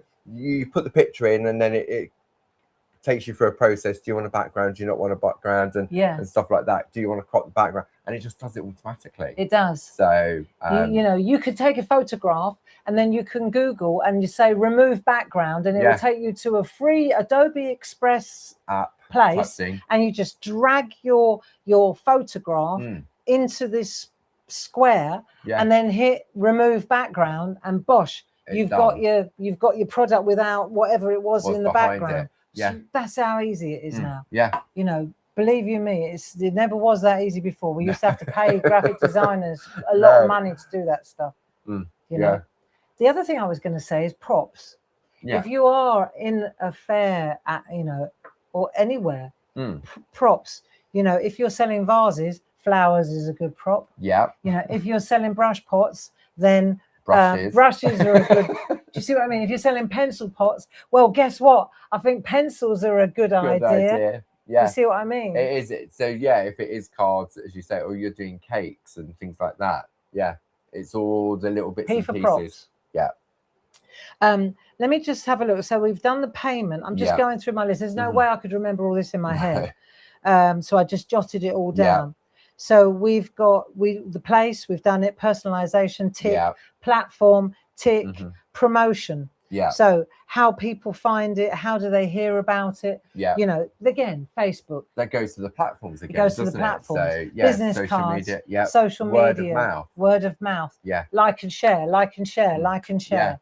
You know. Do little business cards that are easy to do. You can go online and do a little bit and give them to people and place in where they work, give them to friends and get them to do it. And when you sell something, always every parcel. And you know, we're for clarity, we've read this book.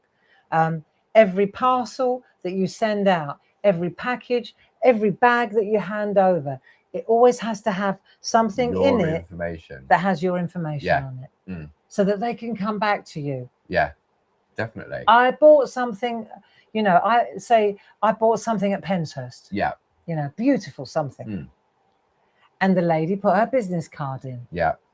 6 months later, I wanted to buy something from her again. I'd hung on to that business card because I knew I would want to buy something from her again. So, and your business card should reflect your art. Yeah. It should be a reflection of you as a designer again. You know, so pick it'd be the handmade. You could do the handmade stuff with the personalized stamps, and then decorate it. Yeah. Yeah. So there we go. That's really cool. Business cards. Presentation. We've talked about presentation. Pink tablecloth. Yeah. How pink tablecloth. Well, how it looks, your stall, your table. Yeah. Again, it's a reflection of you as a designer. Yeah, you know? definitely. And you want to stand out in a crowd, so you have to wear a big hat. I've also called it personality. You know, you talk about hats and personalities. You know, I think it goes back to when you were saying when you was in America, and the guy that was selling those signage. I mean, miserable looking. If you're standing there because you're not selling anything and you're looking miserable, and bitching to your neighbour about, oh, it's no good here today. Yeah, oh, that's and people awful. are walking past. They're going to carry on walking. They keep walking. I've done it. I've carried on walking. When you hear the stall holders moaning, oh, there's no one here. No, nobody's. Oh, it's the 3-piece today. Nobody's putting their hands in their pockets today. You know, a customer doesn't want to hear that. No, exactly. They've gone out for the day to hopefully buy something. Yeah. Hello, how are you? Have you seen these before? Engage. Let me explain how they work. Yeah. Where are you from? Isn't the sun? Isn't it lovely weather today? Isn't it lovely? Have you come a long way? And then straight away you showed up. You've got energy. Yeah. You know. Some people will just ignore and carry on walking. Don't be offended by that, because it's a shyness with people. Yeah. Some people just don't want to engage. They're just going for I rugby tackle them when I do that. I bet. You will talk to me.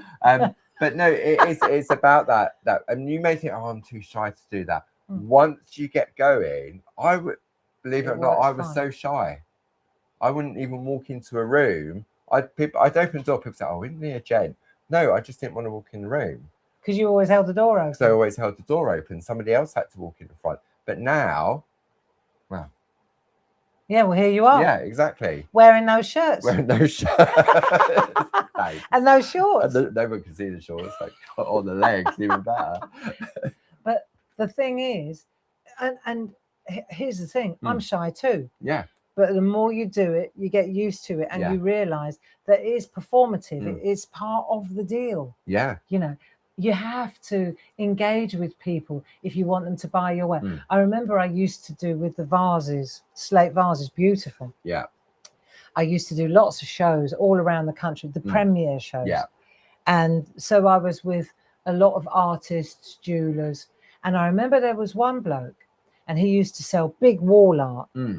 And he was always miserable. He would sit there, I kid you not, he'd sit in the corner with his newspaper. He'd be reading his newspaper. Wasn't even interested in no, people he walking past. never. And I thought, and then we'd leave the building and go shit show. And I think, well, yeah, you didn't engage. I've sold all my vases, and my throat hurts from chatting to people. And he had read the newspaper from cover to cover, bitched to his neighbour that he's not doing anything. And then he said, oh, it's a shit show. And he's like, well, of course it was for you, mate. But I bet if I was standing in front of your product, I'd shift a few of your painting, P for painting. Funny, isn't it? It was painful. Yeah. So personality is really important. Yeah. It's amazing how many P's are in the list, isn't it? So we've got packaging. We talked about that. People buy with their eyes. It's the experience. It's so important. And it's a reflection. If the packaging is cheesy or chintzy or rubbish or not good, you know, if you're wrapping something, you can't wrap it in old newspaper and then put it in an old Sainsbury's bag and then go recycling. So they're not going to be you've got to think that they're going to give it as a gift. That home. Yeah, exactly. They're not going to unwrap your old newspaper. Sainsbury's bag. Yeah, but I've seen it all. I have seen it all. I've seen it. And then the artist argues that they're saving the environment. It's like, well, I would have paid for the bubble wrap and the tissue paper. Yeah. Trust me. You know, it's true, isn't it? Well, that should all be part of the service, so it goes back to the pricing again, doesn't it? And and it's a reflection of your perfectionism and your professionalism. Yeah. Right, and now we've got personalized packaging, really important. Packaging. Persistence. Keep going when nobody's buying. I've had people say to me, you know, nobody's buying my things. Yeah. And I think never judge your work by one show. Never judge your work. Just keep going, right? And it's true. When in the old days when we used to do shows, I would say, right, I can't judge it by one show. I judge it by 6 shows. Yeah. I'll do half a dozen before I take stock. There's too many factors to take into account. There's so many variables. It could be the weather, it could be the number of tickets sold, it could be what you've got, what you're doing, what you're selling, and it's the audience again who's coming to that. So that's for me. That's for my note. I mean, like Femma was saying, like she did a craft market at Christmas. So you think Christmas, is the stall attractive? So make it Christmassy. Make it Christmassy. Just get a little Christmas tree or some bunting or something like that. Just to put it into that festive spirit. And I mean, you haven't got to go with all the lights or anything like that. The gift of giving is so important. Yeah. Even if you just put a little bowl of sweets on your table, you know, just a little bowl of Murray mints or a little bowl, just a little. Make sure they're wrapped. Not, half size. Smarties. Quality Street. Oh no, everyone goes for that one. End up with all the toffees left. that film I watched, it's so funny. And they were chocolate. They were nuts. They were like Brazil nuts in a bowl, but they were loose. Right. Okay. And the guy's put one in his mouth, and then the other person says, "Oh yeah, she only sucks the chocolate off," and it smashes straight back out. It was such a funny film. So somebody in the old people's home in the care was just sucking the chocolate off the Brazils, then throwing the Brazils back in the. I thought that was very funny. Anyway, so let me see. What have we got here? That's why I love Etsy. They send the item in lovely packaging and handwritten notes. It's the polar opposite of Amazon Temu. And I love the human touch. Yeah. Even if it is 3 times the price. And that's the point. Yeah. It's so true. If you buy off Etsy, you're buying off an artist or although there's so much now Etsy, there's a lot of non-art and non-original. So with Etsy, I mean, I haven't been on the platform. So you have an account on Etsy, but you hold the product and you get an order through and you send it out. Yes, it comes from you. So it is down to the individual that's selling it to get that service. So I buy my candles, you know, for my pottery, I buy candles. I buy them from a candle maker on Etsy. Yeah. And then when I get them, dear Barbara, thank you so much for your lovely big order. Yeah. I hope that, you know, I would love to see what you do with them. Love the honey bee candle company. Yeah. You know, something like that. And it's really nice because you know that there's somebody at home that's really appreciated the order as well. Exactly. And really happy with the order, So you pay a little bit more, but it's that human touch. Definitely. Right. So persistence. Keep going when nobody's buying. Profit. So we talked about profit in the pricing. Right. Yeah. Because turnover is for vanity and profit is for sanity. See, don't be embarrassed to make a profit. Profit is what keeps the lights on. Profit isn't what you take out of a business. It's what allows the business to keep going. Yes. You've heard me say it so many times at work. We've got to turn a profit to keep the whole thing moving. Going. Yeah. I'm not an empire builder. No. I don't want to make millions. I just want to make enough money to keep the business going. And if you go into it with that approach, You have to turn a profit to keep the lights on. Yeah. Right. Planning. Yeah. You have to have some kind of plan. You know, businesses rarely succeed if they haven't got some kind of structure or plan. Yeah, so I suppose whether you go to the craft fairs and then you think, right, I'll give the craft fairs a go, then I'll try online. So you look at the different platforms. Or what about you test a little bit of that and a little bit of that? Eggs in different baskets. Eggs in different baskets. Have different baskets going, and maybe they bounce off each other. So on your packaging, you might say, have you checked out our Etsy shop? Yeah. Have you checked out our Facebook page? Have you checked out our website? Yeah. Not a thing goes out of our building without claritycrafts.com on it. Yeah. In fact, there is. Yeah. Everything's there. It's got to be. So it's all about the customer needs to be able to get a hold of you if they want you. And I'm not giving away. I'm not giving away our trade secrets. No. Here. I'm just sharing important stuff. That will help you grow your business. And also, I'm sure you place orders all over the place with all different things. That when it turns up, if you open it and it's got a flyer in there or it's got something nice in there and it's got a little thank you note, they're the orders that you're going to remember. Yeah. Not it's Amazon packaged, right? That's it. Yeah, that's it. I bet you wouldn't even know where you bought it if you bought something off of Amazon. I bought some t-shirts the other day. Yeah. I don't know who I bought them through. No. I just bought some t-shirts. No, I usually go to source. For me, that was just convenience, but it doesn't mean I'll go back to them because I don't know where I got them from. No, of course not. Yeah, I'd have to go back on my account, blah, blah, blah, and Lancome. This is a multi-million-pound cosmetic company, but Lancome has got it right. Okay, so I buy my cosmetic. I have bought Lancome products since I was in my 20s. Yeah. Only a few years then. Yeah. I still use Lancome now because their business, their model, the way that they're givers. Yes. They have somewhere in the Lancome handbook, it said be generous. Yeah. Be generous. Not necessarily discount. No. But give. Yes. So if you buy that and it costs, I'll give you that. I'll give you that. Yeah. And if you've purchased this and this, then let me give you some samples of this and this and that.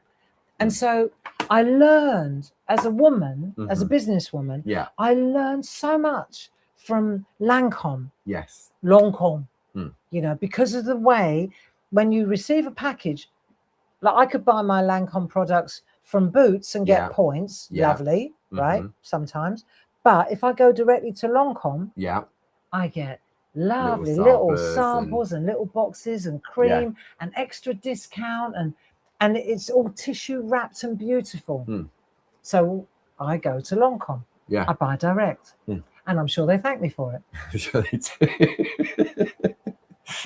Maybe but you see what I'm getting. It is, and that would all be factored into when they're doing their pricing, those little free gifts. They're not giving away a free gift.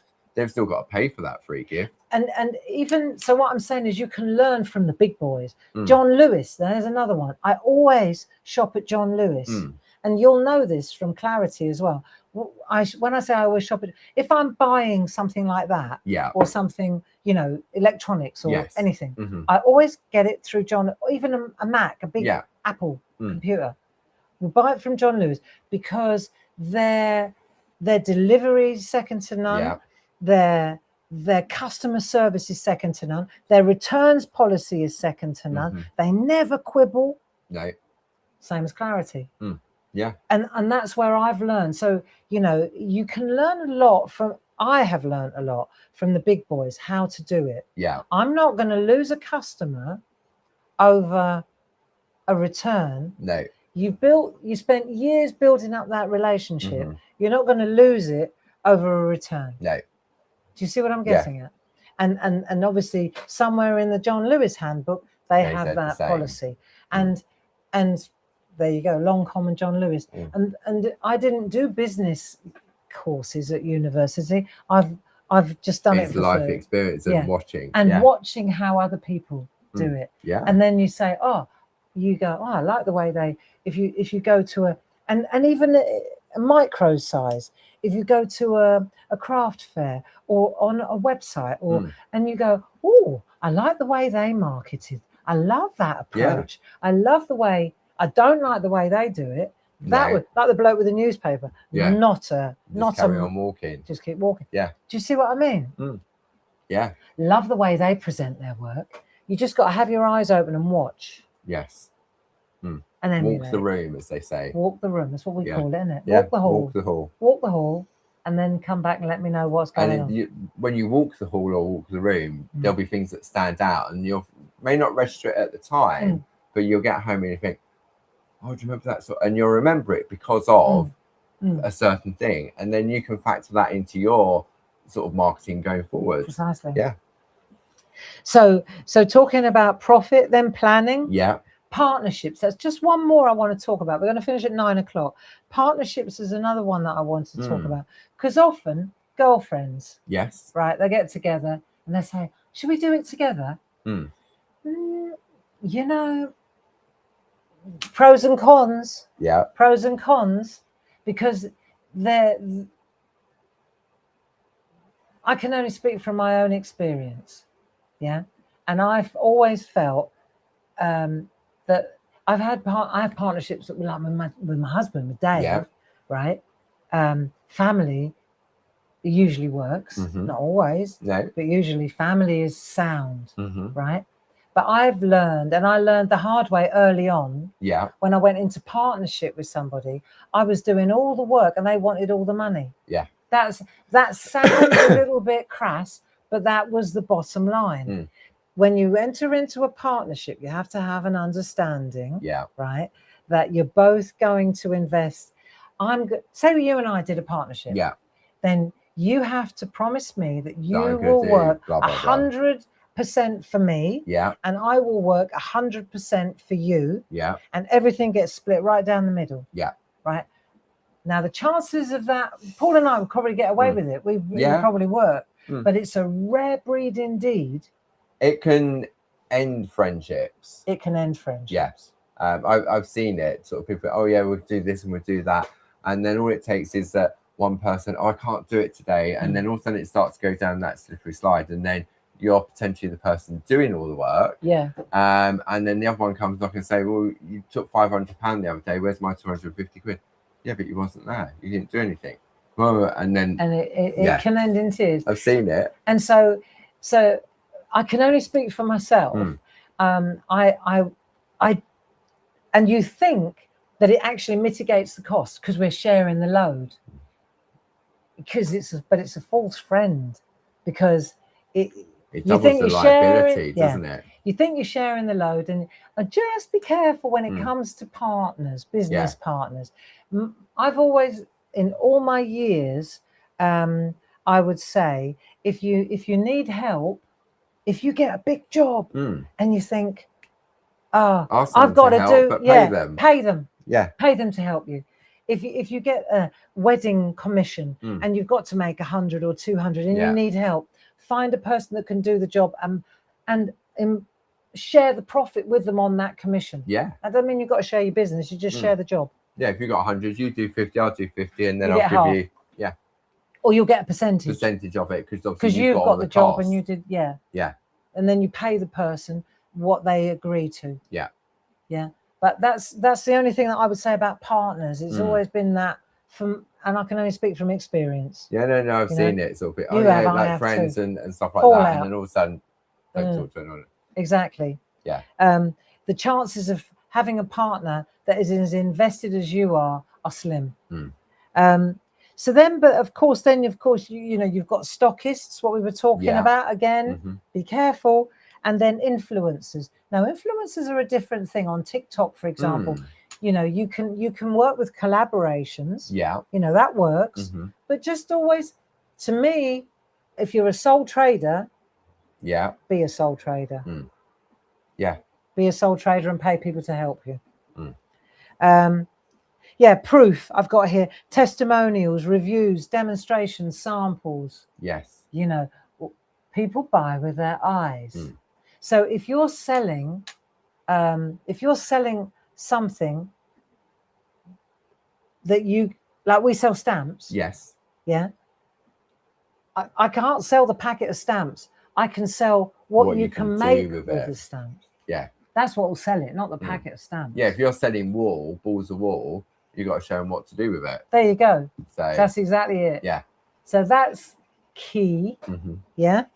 And then patience. I think that's the last one on my list. It's not an overnight success. Patience and perseverance. Yeah. They're the last two on my list. And I would say that they are probably the two most important P's in the can. Yeah. You know, patience is waiting for it to happen. Yeah. And perseverance is keeping going while you wait for it to happen. And also, I mean, you may do something for the very first time and it sort of blows the doors off, and then you do something else a couple of months and it's not as successful. Don't get disheartened. It was successful maybe because it was something new, and then you're going maybe back to the same area. So those people have initially bought what they needed to buy. So it's all about factoring that in as well, isn't it? So, and enjoying the day for what it is. Yeah, absolutely. You just got to kind of, I think the can of peas is a really good, a good foundation. Yes. Whatever business you're embarking on, whether whether it's a small or you want to go large, you're really serious about it. Yeah. And what I will do over the weekend, I'll write out my notes into something more presentable, presentable. And we will we'll put it on the website as a download. Yeah. And I was thinking also, and I'll speak to Jilly about this, perhaps we could create a place on the website for our friends where they can go, the art of business, where they can go and buy these bits that they need, and we'll download that, and poly bags, and all the things that would be useful, like card blanks, poly bags, blah, blah, blah, all those things that would be really useful for getting started. Yeah. Yeah. I think so. Your packaging for the pen stamps are brilliant, Pauline. So they go out in the lovely boxes, don't they? The Stamp Pen Pros and the Stamp Pens wrapped with the tissue paper. Tissue wrapped. Yeah, nice. So. And then, of course, we have the storage caddies, you see? Yes. So it's all about relevance, pertinence, if you like, on the canopies. Yeah. Is it when you talk about the canopies, it's also, is it relevant what you're doing? Is it pertinent? So we can sell a caddy, but only because we've got something to put in the caddy, like the pen pots. Yeah, we sell the pens, brush pots. We sell them. Yeah, exactly. It's logical. We need to start selling tea and coffee now. We sell the mugs. But I think at the end of the day, I would say that let's just check that Grace is, that we haven't missed anything. No, there's a question on, I can see it on screen. Penny, would it be better to stick to one theme for our first go? Because she makes cards and crochets, Christmas ornaments, and Mandy makes cards and jewelry. Susan does needle felt pictures. Right. So go back to that one again then, because that's an important one. Hang on, can you just get it back again? Because I've lost. Can we not go back to it? Yeah, it might be because people are posting comments underneath, so it's jumping. Yeah, sorry, we can't. Just stop posting for a minute so we can get back to that question. Basically, from what I gleaned there was, how do you? Should we stick to one thing? Yeah, there we go. I've got it. Would it be better? I'll hold it there. One theme for our first go, because I make cards and crochet Christmas ornaments. Mandy makes cards and jewelry, and Susan does needle felt pictures. So, are you going in as a threesome? Are you going to have a stand, all three of you?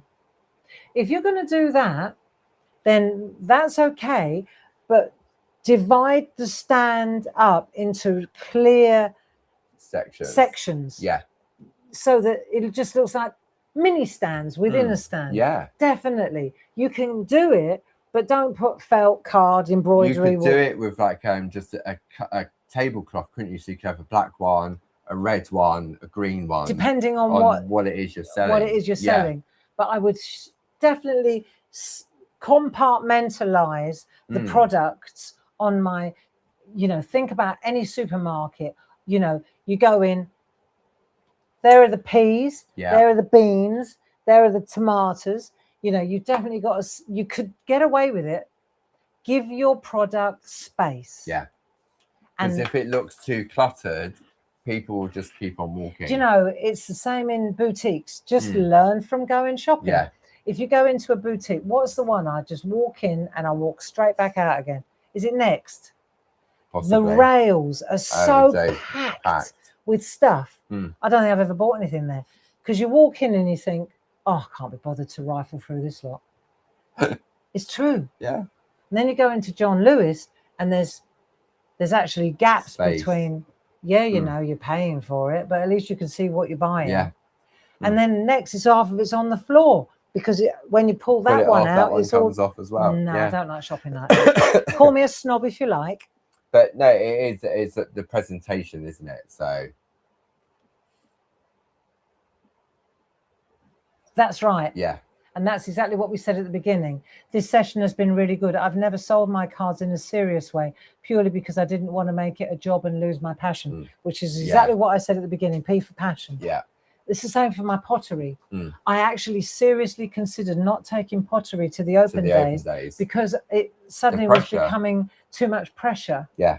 You know, I'm glad I did, but and not because of the money, because people really enjoy seeing it. Yeah. But the point I'm making is that you have control, and that's a really important point. Yeah. You always have to maintain the control. Remember, I told you I went to see with Jazz. We went to listen to Orla Kiley and Anthony Burrell, great printmaker, a couple of weeks ago, and they were talking about their business. Yes. These are iconic artists, designers, and I listened very carefully to what they were saying about the success of their business. Now, Orla Kiley, I can't remember what year it was, 2018, 2019. She went into administration. The brand went into administration. And that wasn't Orla Kiley. She's still going as a designer, but her brand went down. Yes. And she was very gracious. She didn't sort of, she didn't throw anyone under the bus, but she did say if there's anything she's learned during her decades of business, it's to hold on to the control. And so especially with a brand, her name was her brand. So. Her name was her brand. Yeah. So it was very fascinating to know that, and lovely. Well, I hope that you enjoyed that, Paul. Yeah, we did indeed. I've really enjoyed this. It is. It's sharing, is it? Because sometimes you take things for granted. You think, oh, everybody knows that, but it isn't. It's that different perspective, isn't it? So yeah. And I think and again, this is what Orla Kiley said. Just be reliable, build trust with your customers. Yeah. Keep showing up. Smile. Be somebody. It's not hard. Just treat people as you'd like to be treated. That is the basis of clarity. Yeah. All we do is think, well, what would I want to happen if I went to shop there? Definitely. And then we just take it from there. It's not hard. And it's the same for you. What would you like to buy? What would you like to pay? What would you like, Yeah. You'll be all right.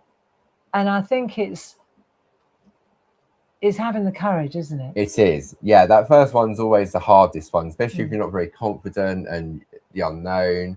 And if you go and do it and it doesn't make it, you don't take anything, then you go back and you think, right, well, what can I change? So maybe you don't need to change anything. Maybe it was the wrong venue. Maybe it was 115 degrees outside. Exactly. It was so true. Definitely. Too many factors. Don't beat yourself up if it doesn't work. No. Don't judge. No, don't judge yourself by one show. No. Cut yourself some slack.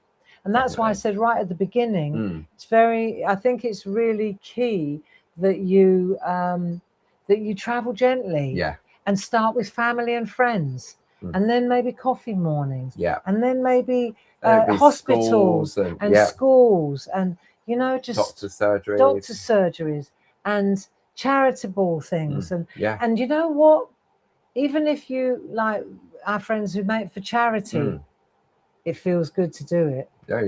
It feels so good to do it. The reward for being a good person is just that. But as we said in the beginning, if you do need to make some money, even if it's only to fund your addiction, then make sure that you get the price right. Definitely. Make sure you get the price right, and always remember that shopkeeper, because what he's saying when he's saying, "Oh, I love your work, it's amazing," what he's actually saying underneath, "I want half. I'm only going to pay. Well, I'm only going to pay you half of what you're selling that for." Yeah. And you're going to have to chase me for the money if it's on sale or return. Yeah. And then I'll give it back to you because I haven't sold it. If it's all grubby now, and now you've got to throw it in the bin. Been there, done that. Yeah. There you go. Thus spake the voice of experience. So here we go. Decades of experience. We don't have a degree. We don't have we we haven't got an ology in it, but we've certainly got years of experience. So I hope that our experience and our sharing our experiences has helped you a little bit. Yeah. So thank you so much for joining us. Great. Gracie, thank you so much as well for spending your time with us. Really informative session. Glad to hear it. All good fun. Okay. Yep. There we go. Thank you. Bye-bye now. Oh, get rid of that. Hang on.